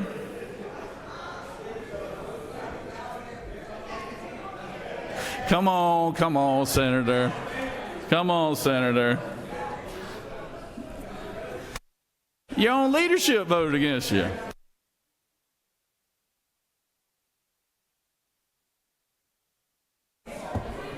Oh, right. Thank you, Mr. President. I love how we get so busy. We got so much to do, right? So much to do. Oh, we have to hurry up and wait. I come up to speak in opposition to the bill. There's a few quotes. I mean, these are really good quotes. Control their own destiny. Let the local people control their own destiny. I also heard, let my people have a voice in their own district. And I sat there, I said, amen, brother, in my mind. Because I want to be one of the 6, you know? It's like, convince me. When you had me at, let my people have a voice in their own district. And then I said, hold on. Isn't this the same group of people that were trying to have rigged representation so my people couldn't have a voice in their own district? And I was like, dang, that doesn't line up. But they said, let my people have a voice in their own district. And then I said, amen, in my mind. And then I stopped and I said, hold up. Aren't these the same people that use state power to impose their will over in Augusta, over in Cobb County? And then I said, no. I went back to the quotes and I said, the people in this chamber don't know. They don't know better than the local folks. And I said, amen, in my head. And then I said, hold on. I remember in Cobb County, I was a school board member, and we brought up some things to the accreditation body. We said, our kids are not reading. Literacy is a problem. And then the accreditation body said, you know what? You're right. There are some challenges here. And it was this body that brought the accreditation body to the mat and basically said, if you don't change what you wrote in that accreditation, local people, we're going to run you out of town where you cannot do any accrediting in the state of Georgia. And I said, wow, I thought this place was run by Republicans who believe in local government. But then as soon as local government isn't advantageous, it's about big government. And I was just stuck because I really believe the quotes that you said. Amen. I was almost one of the 6. And then I thought, when Cobb County said, no, let's control our own destiny. Here's our map. The county decides the map. It was this body that said, no. We tell you what the map is. And there was a whole legislative fight. I remember spending a lot of money trying to win an election for county commissioner. We won it, and then it was thrown out, and the state said, no, our map has to supersede your map, county, because you don't know better than us at the state. It's just interesting because there are principles that we say we believe in, respectfully, and I am just blown away on when those principles are applied. So yeah, I appreciate the impassioned speech, and I wanted to be open to saying, you know what, if I need to break with my party on this, like if it really, if you really mean it, I just had a hard time believing because it doesn't apply across the board. So in short, in conclusion, Mr. President and others listening, I am learning that the party who's all about don't tread on my local rights and my local control, that only matters in specific circumstances.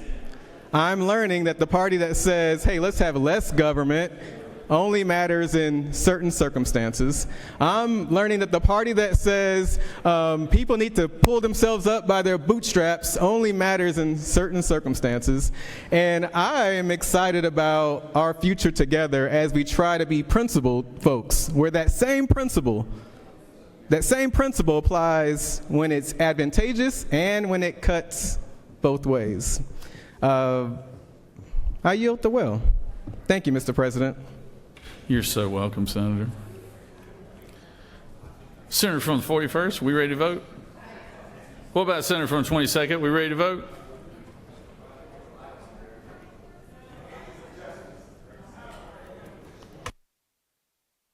Senator from the 37th.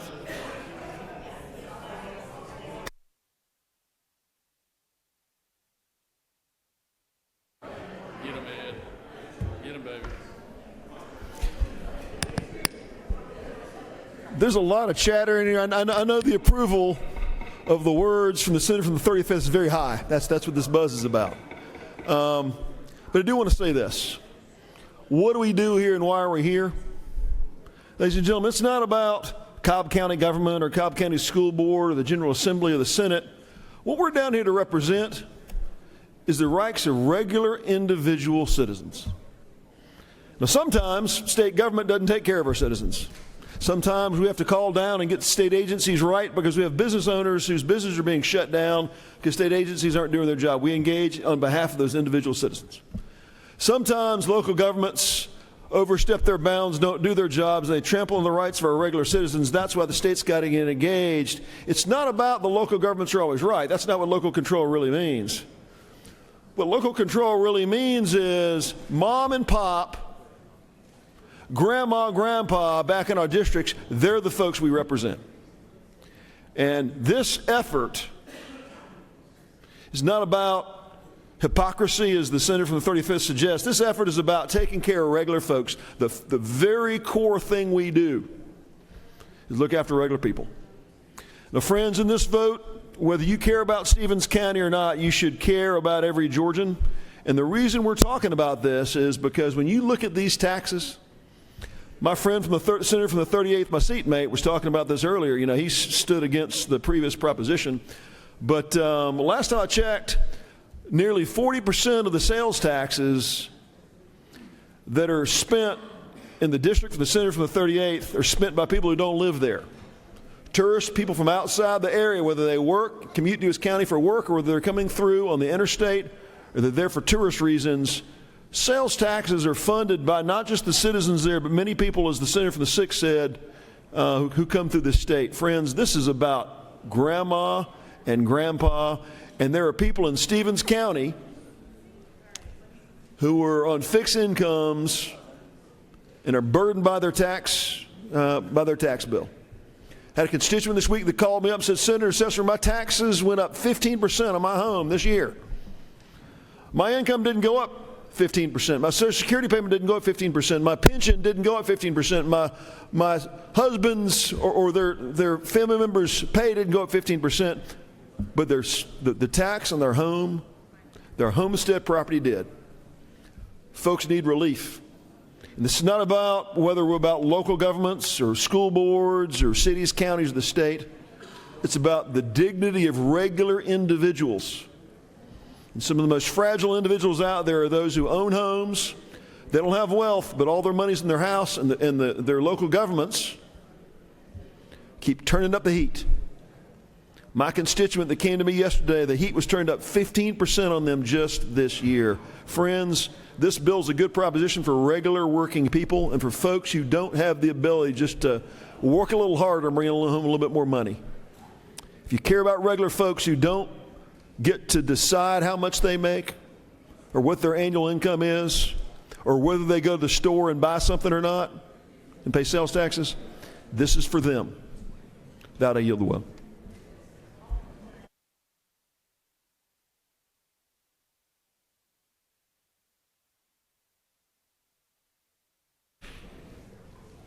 Oh, we got time, Senator. Take your time.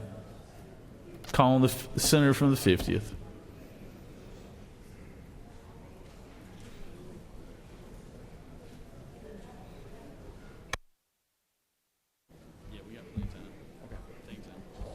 Thank you, Mr. President. And just to address some things that were said earlier, we got to go back a couple years. This body voted, over 2/3 of us voted to put the question on the ballot statewide if counties should be allowed to add a 1 penny sales tax. Not only did it pass this chamber with bipartisan support, it passed that chamber with bipartisan support. And then it went on the ballot, and the people of Georgia voted 70-30 that local government should be able to do that. Now, that was the floss. And as you heard from my friend from the 6th, a floss doesn't work in every community. In places like Stevens County, a floss won't work because we don't have a ton of renters. We have homeowners. And so in order to get the homeowners relief, it's got to go back on the ballot. That's what we're asking. Let them vote and put it on the ballot. And to my friend from the 35th, I agree with a lot of the things that you said in your speech about being principled and what you believe in, and that districts should have a voice. And my question is, do you believe that or do you not? Are you going to waffle today or are you not? This isn't a hard choice. I understand the politics behind it. And after hearing the speeches that I heard today, I understand y'all are having to cover for yourselves. But take the politics out of it for just a second and give them a seat at the table. You've heard a lot of people say, we want a seat at the table on other bills. I think there's an amendment going around that you're wanting a seat at the table. My people in Stevens County want a seat at the table. It's not your job to tell them what to do. Let them decide, let them vote, give them a seat at the table. I yield the will.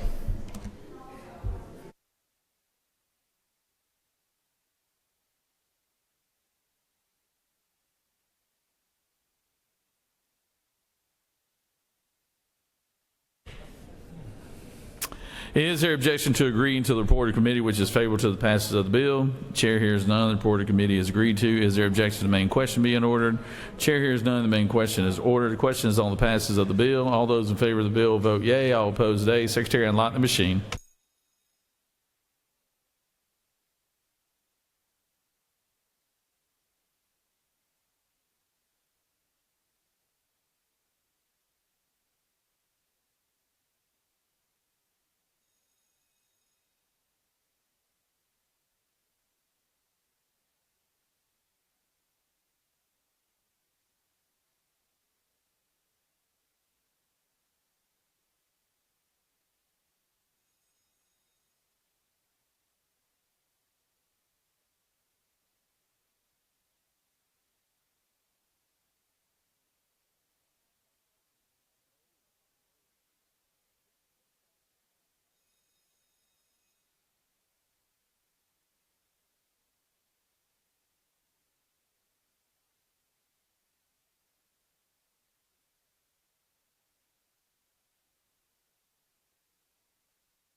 On the passage of the bill, the yeas are 32 and the nays are 20. And this bill has failed to receive the 2/3 majority needed.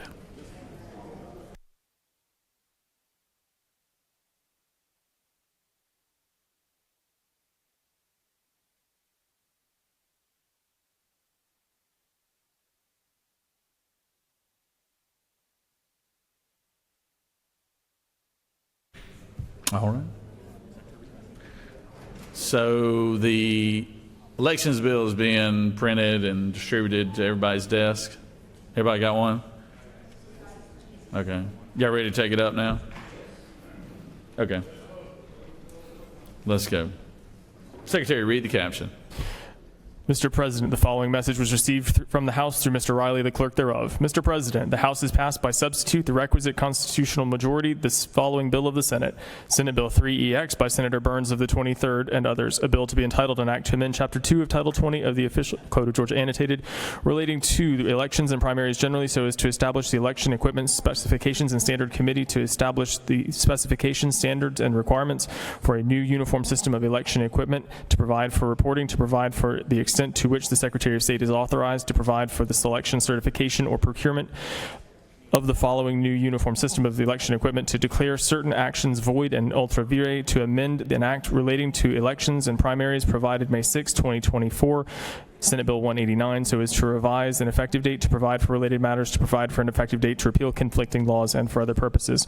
Mr. President, the House offers the following substitute to Senate Bill 3EX, a bill to be entitled Act to amend Chapter 2 of Title 21 of the Official Code of Georgia Annotated relating to elections and primaries generally, so as to establish the Elections Equipment Specifications and Standards Committee, to prepare recommendations for the specification, standards, and requirements for a new uniform system of election equipment, to provide for membership and duties, to provide for an input from subject matter experts, to provide for reporting, to provide for the extent to which the Secretary of State is authorized to provide for the selection, certification, and procurement of a new uniform system of election equipment, to declare certain actions void and ultra vires, to provide for input from certain stakeholders, to authorize per diems and expenses, to provide for automatic repeal, to establish provisions related to mandatory recounts in other certain circumstances, to provide for the state to reimburse the cost of such recounts, to authorize grants to counties, to revise provisions related to selected contests subject to risk limiting audits, to amend an act relating to elections and primaries approved May 6, 2024, Senate Bill 189, so as to revise an effective date, to provide for related matters, to provide for an effective date, to repeal conflicting laws, and for other purposes. Mr. President, that completes the order. Recognize Senator from 23rd. Go ahead. Got to pull it off the table. Mr. President, I move that the Senate agree to the House substitute to Senate Bill 3EX.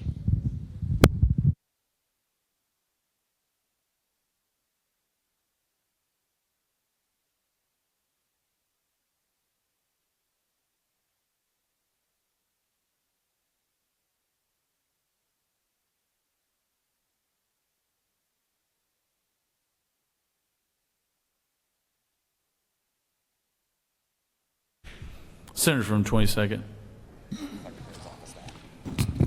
Thank you, Mr. President. I move the Senate agree to the House substitute to SB 3X as amended by Amendment 1. Secretary, read the caption. Amendment 1 offered by Senator Jones of the 22nd. To amend the House substitute to Senate Bill 3EX by replacing lines 1 through 112 with the following: to amend Chapter 2 of Title 21 of the Official Code of Georgia Annotated relating to elections and primaries generally, so as to establish the Elections Equipment Specifications and Standards Committee, to establish the specifications, standards, and requirements for a new uniform system of election equipment, to provide for membership and duties, to provide for advertisement, to provide for reporting, to provide for the extent to which the Secretary of State is authorized to provide for the selection, certification, or procurement of the new uniform system of election equipment, to declare certain actions void and ultra vires, to provide for automatic repeal, to revise provisions related to selected contests subject to risk limiting audits, to amend an act relating to elections and primaries approved May 6, 2024, so as to revise an effective date, to provide for related matters, to provide for an effective date, to repeal conflicting laws, and for other purposes.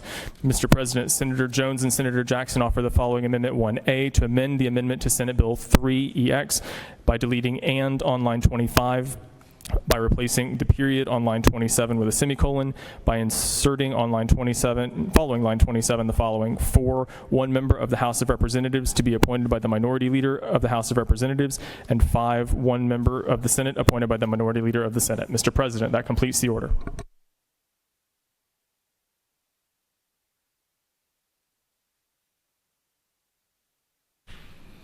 Recognize the minority leader.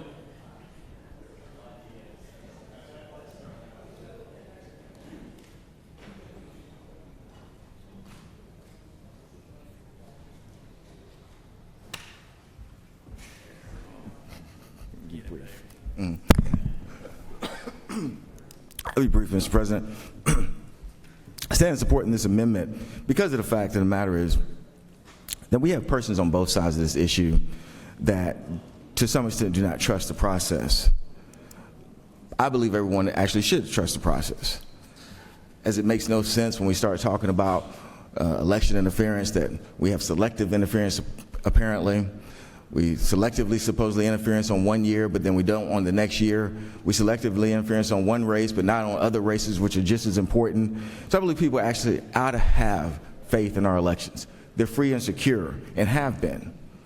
And so when we talk about this particular issue, one of the things that I mentioned to you before while we're actually here, I did this the other day, and I talked about all the people that majority have been following with all their particular issues and all the problems, and the majority has followed these folks, and they've not said anything about the people that were concocting all these conspiracy theories.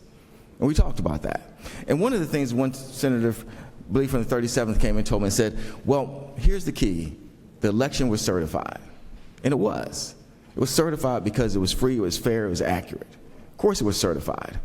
But the problem was that no one spoke out against these people who are actually putting our elections in jeopardy and are continuing to do that even today. That no one spoke out and said that these folks were wrong. No one spoke out about people who some had actually been convicted of drug felonies. Others had been found to be lying, saying they had taken 600 million pages of CIA documents out of the CIA. Others have been basically military service has been put in disrepute because of the fact that they were actually selling secrets. These were the type of people that persons were following. That's who should have been spoken out against. That was the key, that we should have spoke out against those persons. It wasn't just good enough to talk about the certification. We needed to speak out against those actors who actually were talking about these things that they knew were untrue. That was the key. But part of that is, to establish our trust process now, we need representation. And so what this amendment does is go back to where we were, but also make sure that the minority party gets representation. Because that's the only way to actually continue or even establish the trust that we're trying to build today, is to give us at least some representation on this particular commission. That's it. Very simple ask, and is one that all of us actually should be willing to do. We should be willing to do that because we realize, quite frankly, as the Secretary had mentioned when he actually certified those elections, we want to make sure that everyone is represented. That's the key. And if we don't do that, we start ourselves down on the same path again. And we need to get off of that. We know our elections are fair and secure because we're all sitting here. We all know our elections are fair and secure because we all accepted the results of every single election, win or lose. Because many of us have been on the other side where we have actually lost, myself included, and you accepted it and you called your opponent and you said congratulations because you understood that the elections were fair, safe, and secure. But we allow people to actually take us down this road that we apparently cannot get off. But I think if we do this correctly and actually allow representation, we can actually start on the right path. And then the second part of this is the concept of doing hand counts. And we've also talked about that. We've also talked about the fact that these hand counts are not reliable. In fact, there was a study conducted by Rice University that says 58% of the time, hand counting does not come up with the correct answer. 58% of the time, it does not come up with the correct answer. Has over a 2% error rate.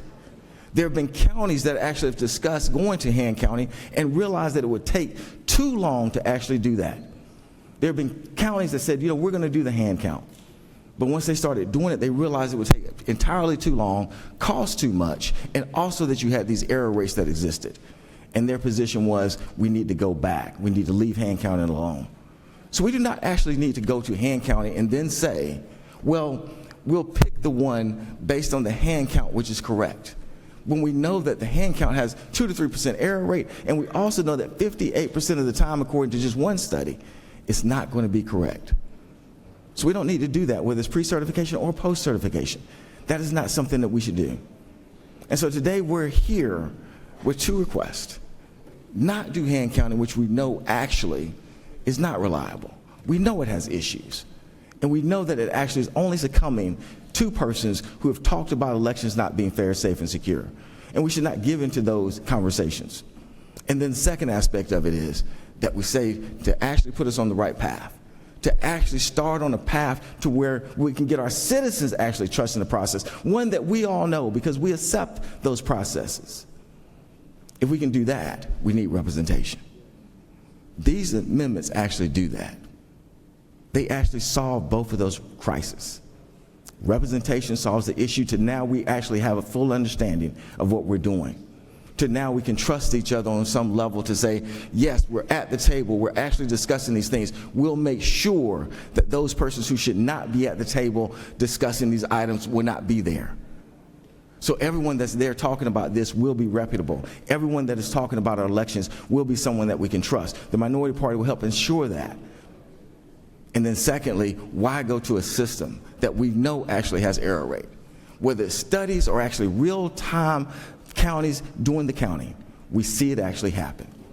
We also know that it has higher costs. And whether the state's going to pick up that cost or not, that's an unnecessary cost that even the state should be picking up. So today we have an opportunity to actually get our elections on a path for our people and citizens to say, these guys are actually working together. They actually have a common goal, and that goal is to make sure these elections will be safe and secure in our hearts, in our minds, and this is where we're heading. And I think if we do that, then we can stop a lot of persons out of there in the hallway. We can stop people with conspiracy theories. We can stop persons saying that this person was not elected correctly. And we can get back to what we used to do, which is simply this.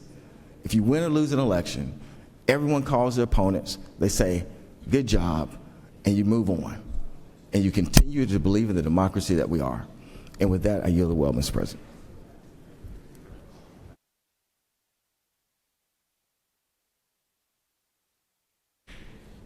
Recognize the senator from the 37th.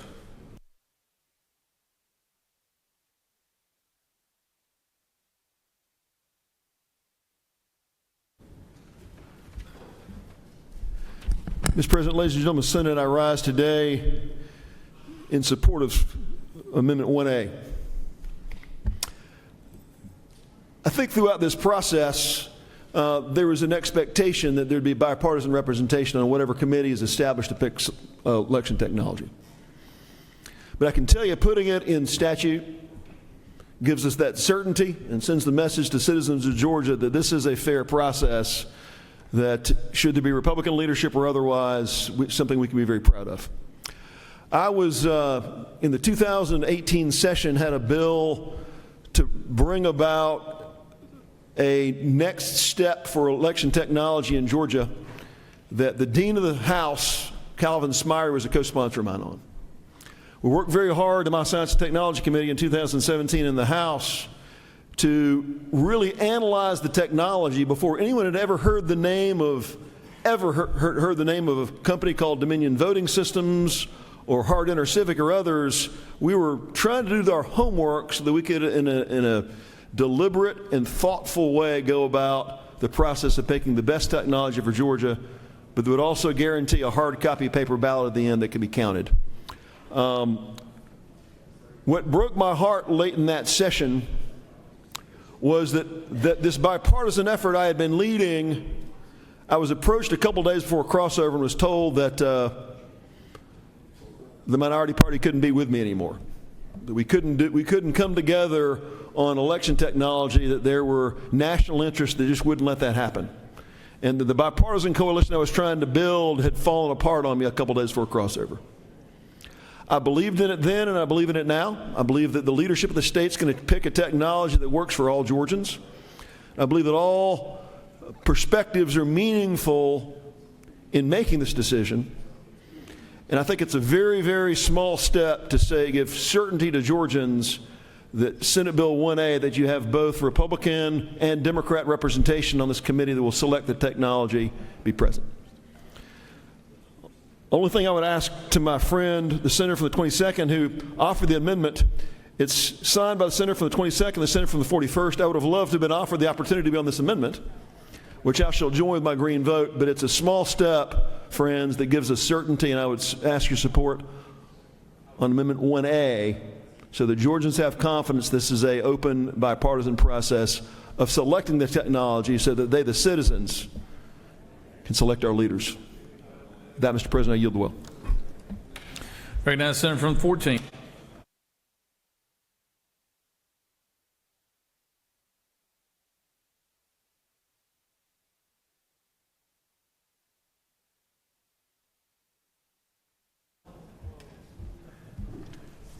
Thank you, Mr. President. Yes, yes, yes. Any way you slice it, yes. Is it pink? Yes. Is it yellow? Yes. Unfortunately, we are here because we have failed to do our jobs as the state Senate and the state House over and over again. Now, of course, Democrats are not in control, but I say we, charitably. And now the House has tried to clean up a little bit of the mess that this chamber left them with by adding manual hand recounts prior to certification. I want to tell the public the story quickly of how this happened. Senate Bill 3EX came out of committee a few days ago and was not perfect by any stretch. There was a failure to add minority party representation. It added risk-limiting audits that we arguably didn't need. It beat up on the Secretary of State for no reason, because that's become a pastime of this chamber.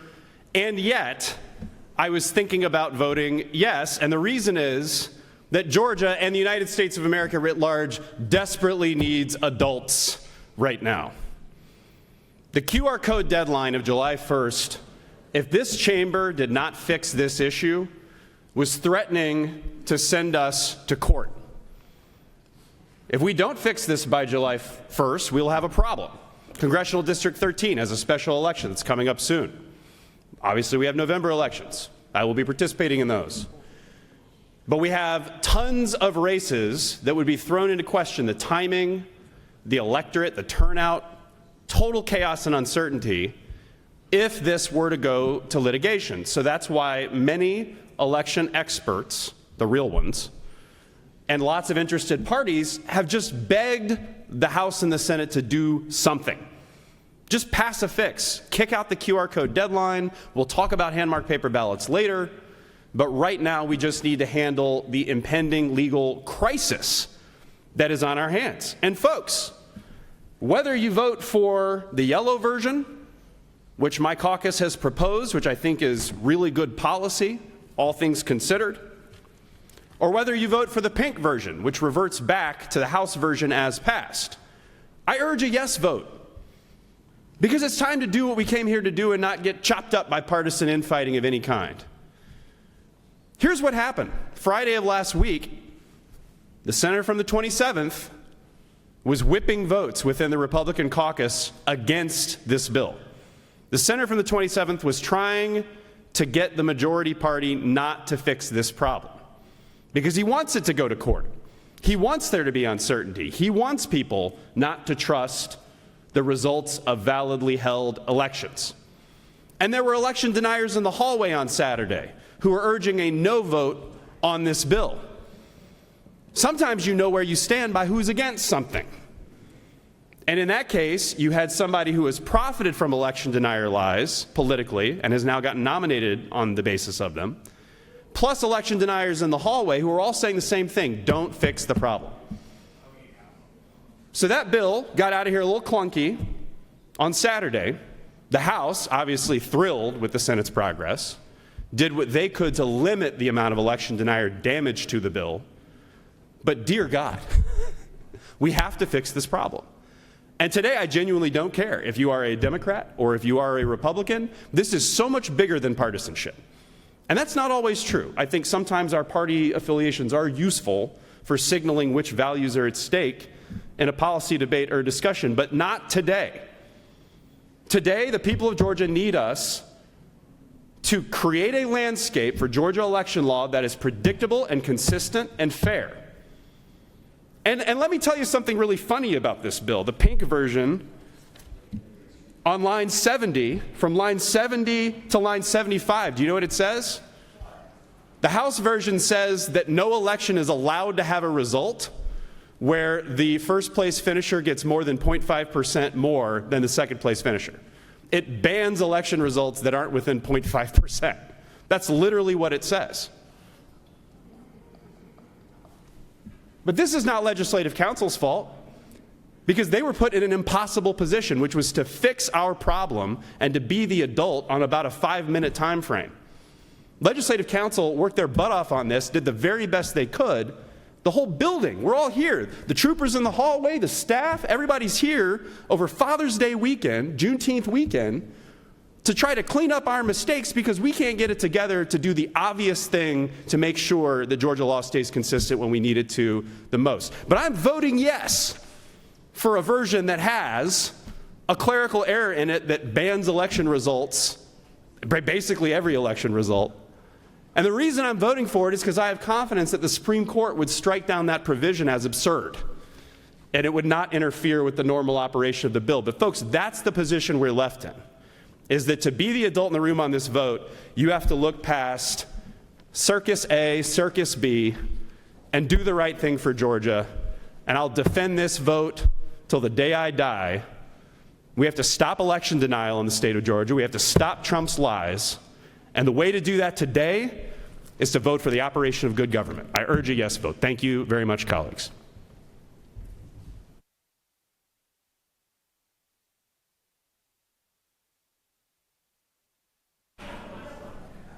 Pro Tem, would you like to speak?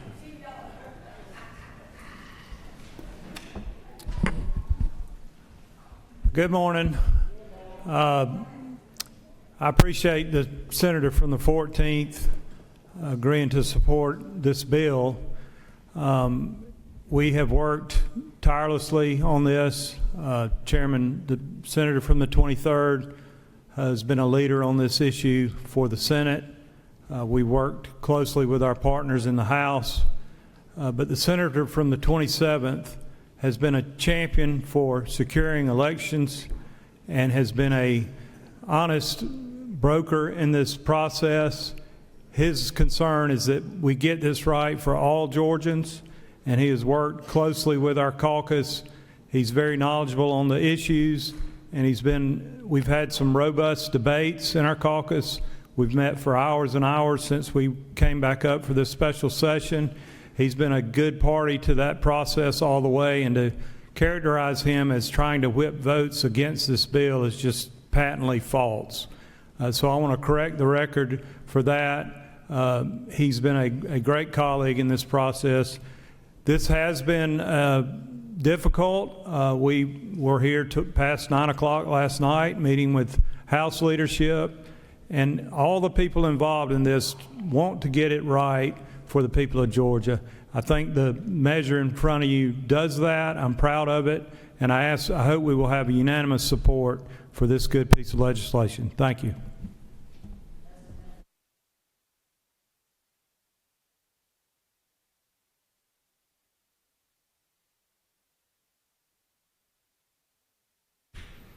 Does any other senator wish to speak for or against the measure? So, question is on 1A, offered by the senator from the 22nd. 1A, is there objection to 1A? No objection? It's adopted. You know, you could have just asked me. I mean, I would have put somebody on there. No, yeah. It's a committee on assignments. You could have just asked me. I would have said, yeah, sure. We would put Howard on there if y'all wanted to. I mean, you know.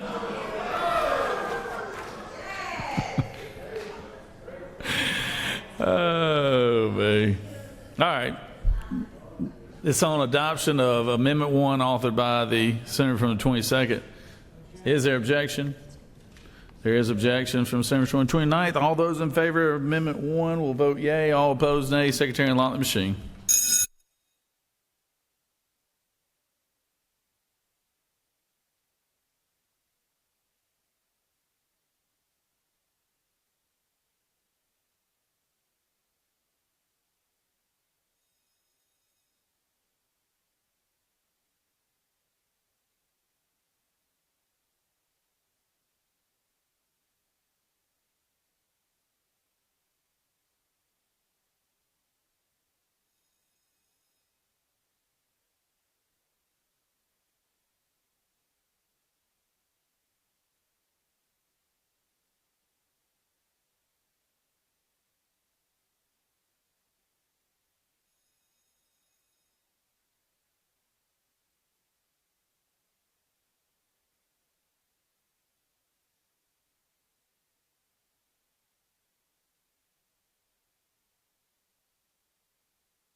All those in favor, yeas are 19 and the nays are 32, and this motion has failed. Recognize Senator from the 23rd.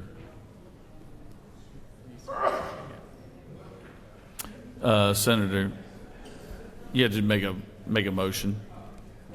You have to move that you agree to the House substitute. Thank you, Mr. President. I move that we agree to the House substitute SB 3EX. All right. Recognize Senator from 23rd.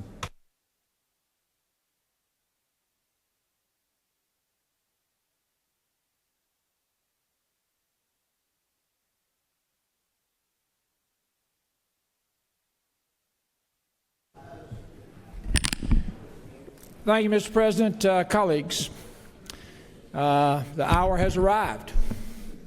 And in the famous words of Elizabeth Taylor, there's no reason to keep you long. We've debated this issue for quite a while. It's a journey. You know the journey. It's messy. That's the way tough challenges are. I am delighted that the senator from the 14th can support the pink version of Senate Bill 3EX. Let's quickly walk through the journey and let's quickly walk through the changes just for clarification. We proposed Senate Bill 3EX and it went to committee on Thursday. We had robust debate. We had opportunity to make adjustments to that. The committee chose not to. It came to the floor on Saturday morning and it was voted out 33-19. It went to the House. We were in House committee yesterday for a hearing and then again this morning for a vote as amended. So what you see in front of you is the amended version of 3EX that came out of the committee this morning, actually. Went to the floor this morning, and it was adopted by the House, 94-79. So the most important thing is, what does the bill do? What does it do? It makes some modest changes to an underlying bill that was sound. On line 22, it changed a word to recommend. It also added an amendment offered by a House member who is seeking additional opportunities, but it inserted after the word equipment, as you will see on line, got to find the right line, 23, thank you. Line 23, the word, I'll read it for you. A new uniform system of elections equipment based upon hand-marked paper ballots produced utilizing ballot-on-demand printing. That is a key change, which we support. And then we added the opportunity for the committee by majority vote, this is on lines 32 through 34, to seek information from the elections director or any other employee of the Secretary of State's office. We then added the opportunity for any non-legislative members of this committee to receive a modest per diem on lines 55 through 60. We then come to the crux of the matter on hand counts for contests that are in question. So if you look at section 3 in lines, back up,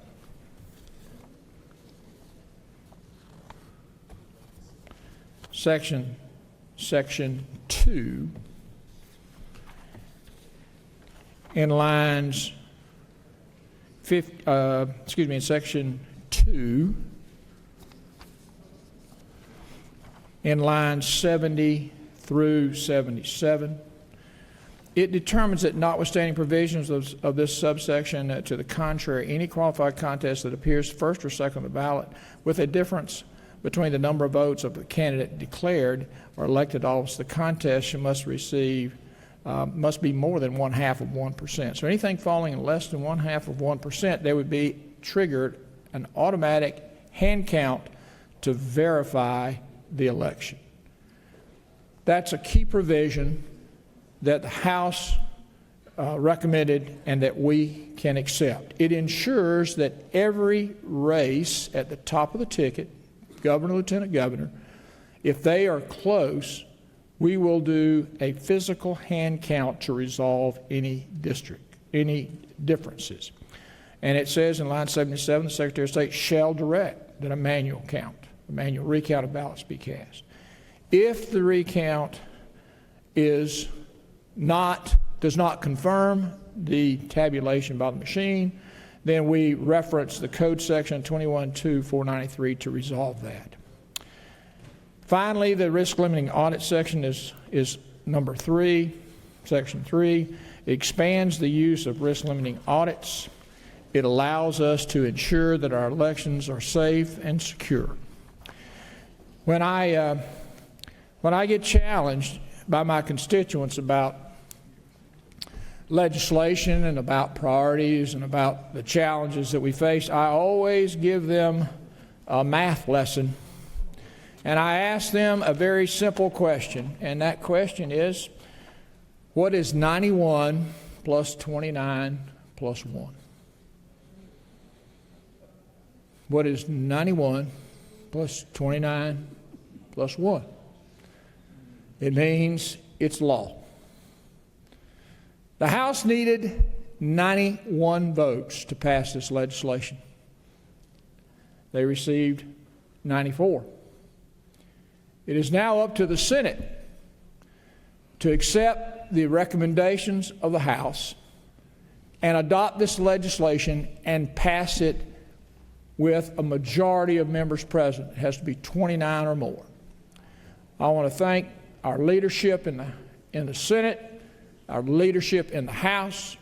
They have worked diligently to bring you a measure that ensures that Georgia moves forward, that our elections are safe and secure, that we are prepared for not only 2026 elections, but also for 27 and 28 and beyond. I hear the minority party suggesting that they are somehow excluded. That is not true. We have never, in my tenure here of 6 years, had a lieutenant governor or a committee on assignments appoint a non-bipartisan study committee. Not once. And as you heard from the lieutenant governor a little earlier, if they had just asked, he would have certainly assured them of that. I would suggest to you that this is exactly the same posture as the Speaker of the House. We welcome and we look forward to all parties being represented when we go to determine what is in the best interest of Georgia elections in 2027 and 2028. So, colleagues, I ask that you favorably support Senate Bill 3EX. And again, I want to thank my good friend from the 14th for his willingness to be the lead dog for the other party on this issue. Thank you, Mr. President. I yield the well. Senator is yielded. Recognize the senator from the 41st.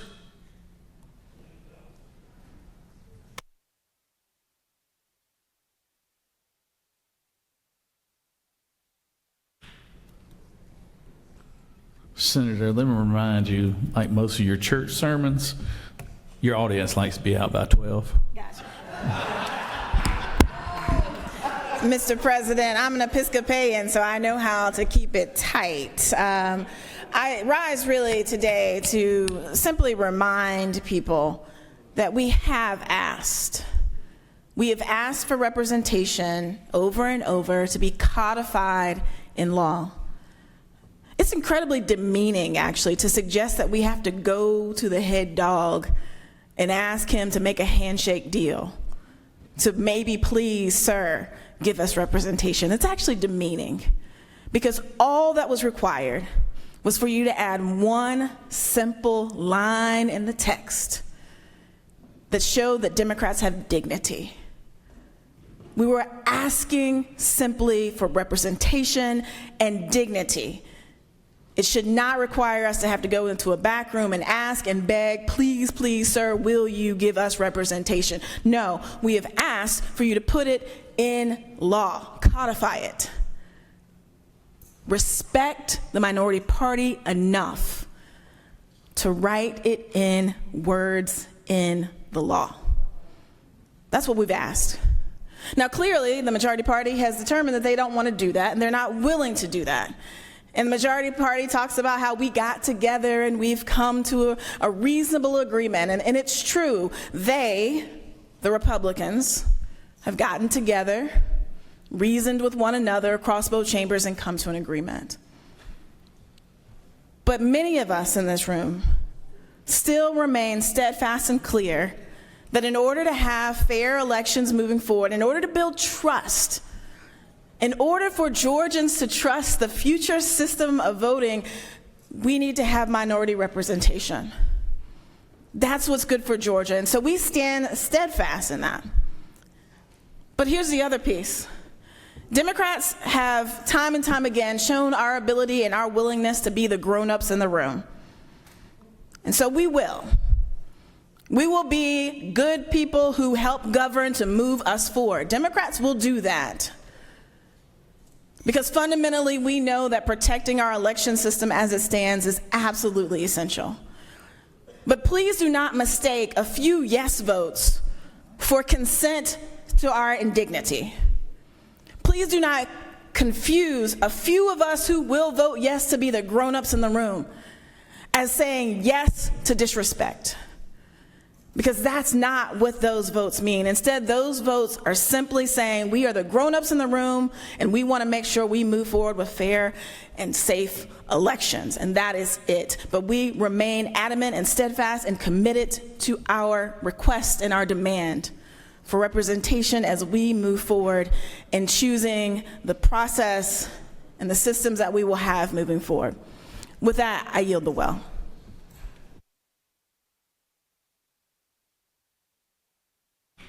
Recognize the senator from the 38th.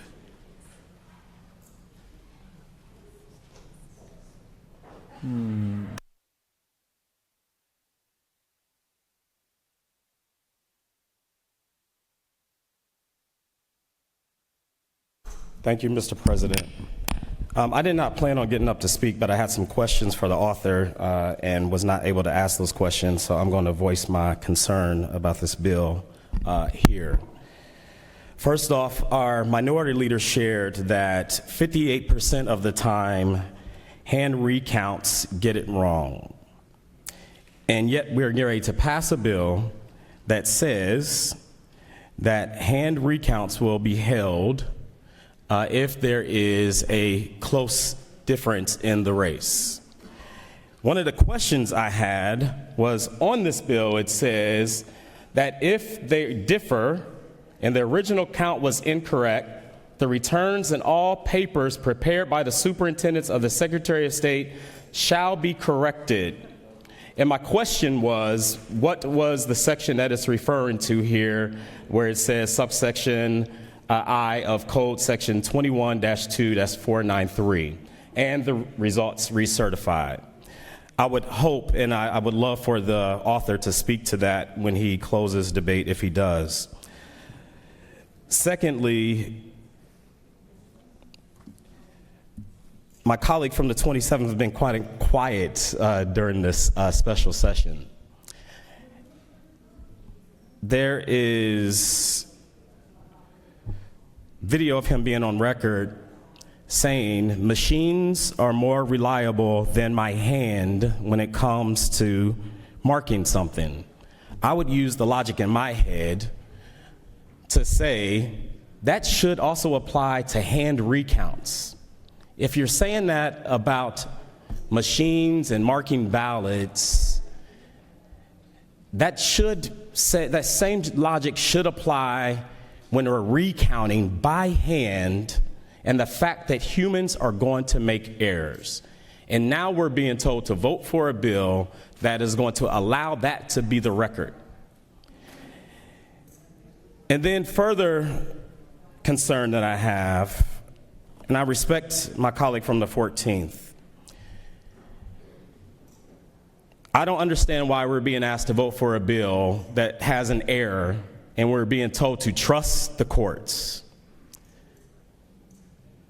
People being told to trust the courts who have said, Southern states, have your way. Erase the progress we've made in this country. Disregard reality of people that look like me, that says this country has made great progress. Everything's great. Everything's equal.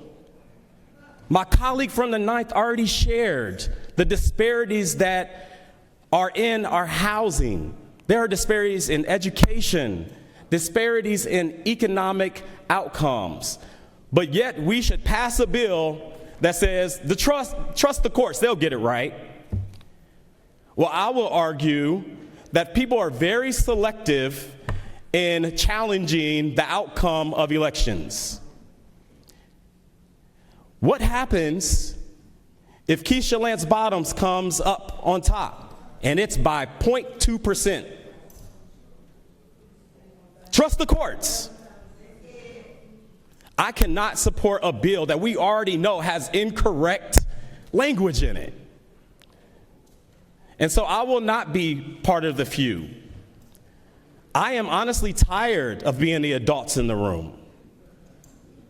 What we're asked as Democrats, as the minority caucus, is to be adults in the room. Save democracy. Y'all are in power. Do the right thing by democracy. And so I have concerns with this bill. Hopefully the author will speak to it. I was not able to ask my question, so I decided to come down here, and I just wanted to share those things. And Mr. President, I'll yield the well.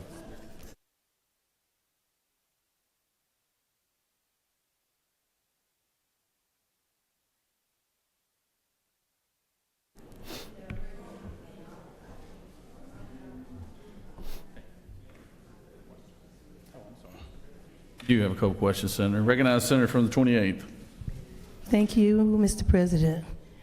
Senator, isn't it true that this is an unfunded mandate if passed?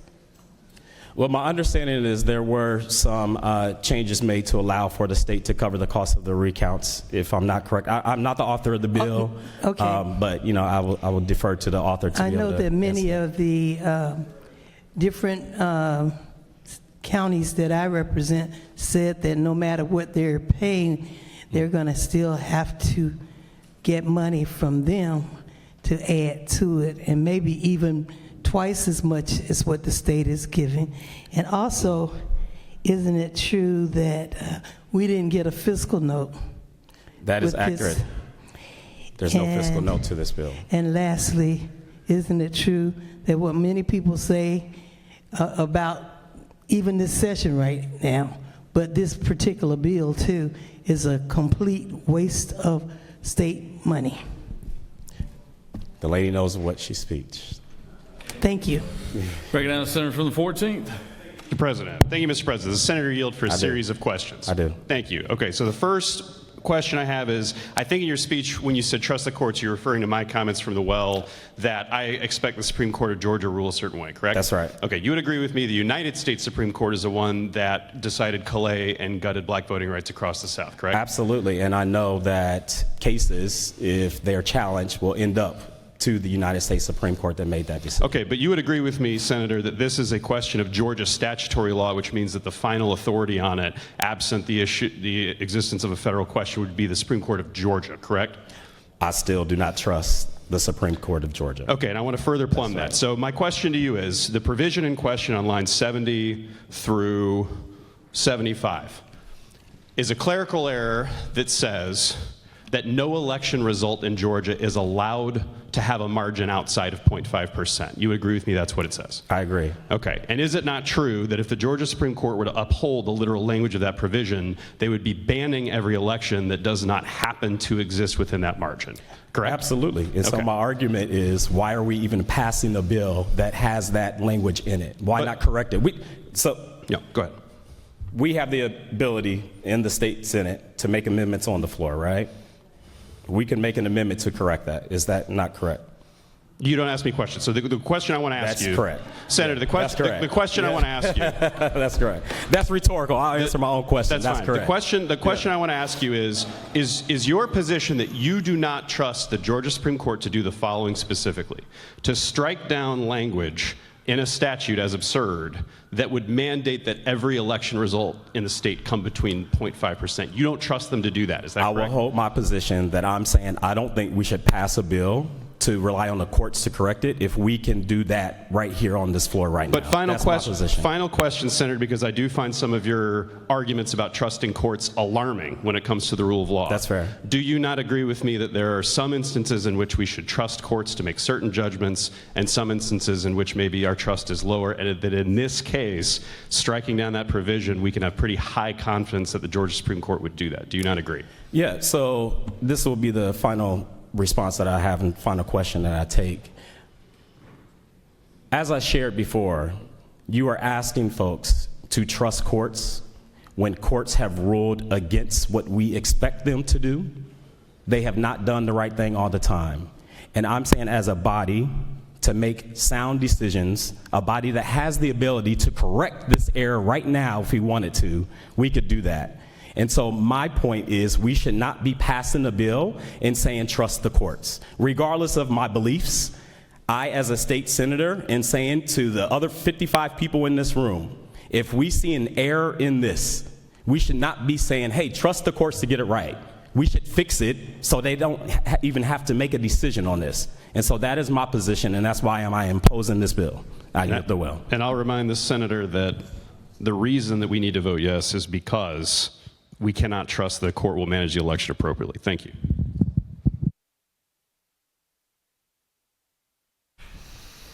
All right. Any other senator wish to speak for or against the measure? You ready to close, Senator?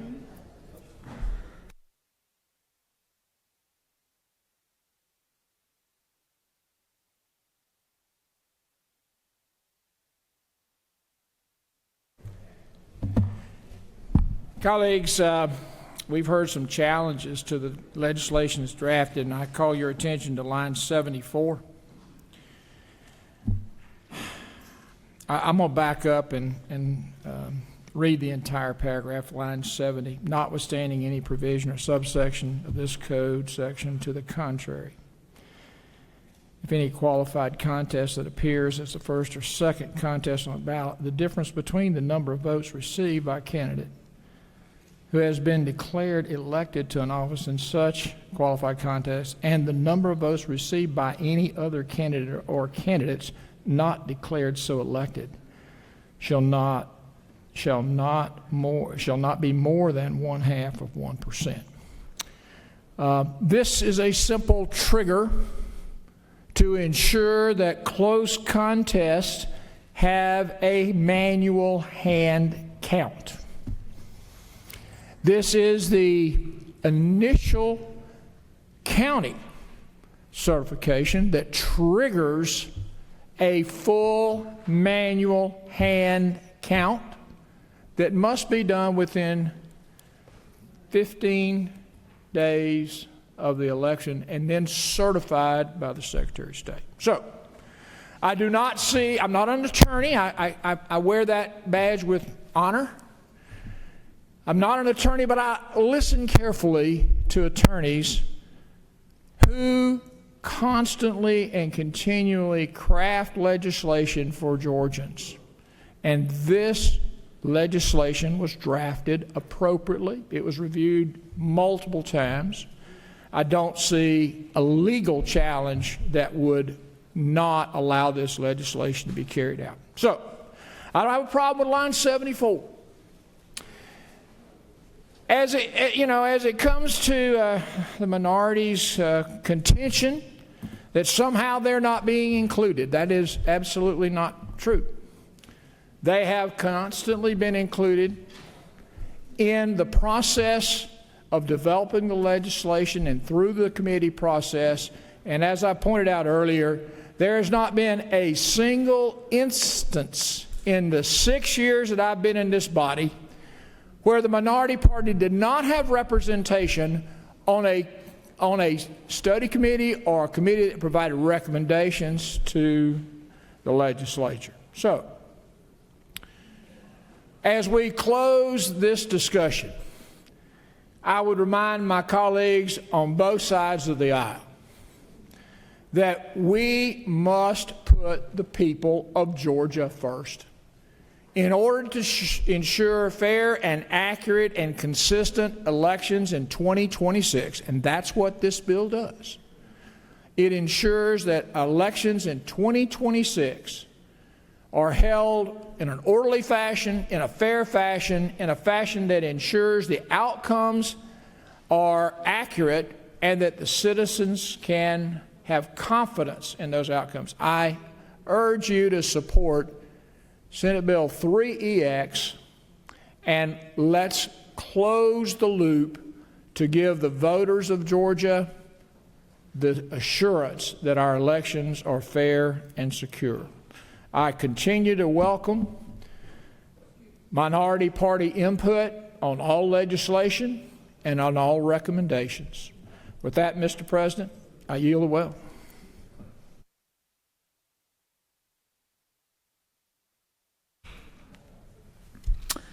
All right, Senators, closed debate. So we now will take up senators from the 23rd offered that the Senate agree to the House substitute to SB 3EX. All those in favor will vote yea. All opposed, nay. Secretary, unlock the machine.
All right.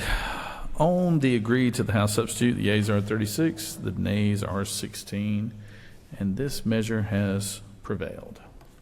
All right, we're going to stand at ease for a second while Secretary does some house cleaning, and then I guess wait on the House's response.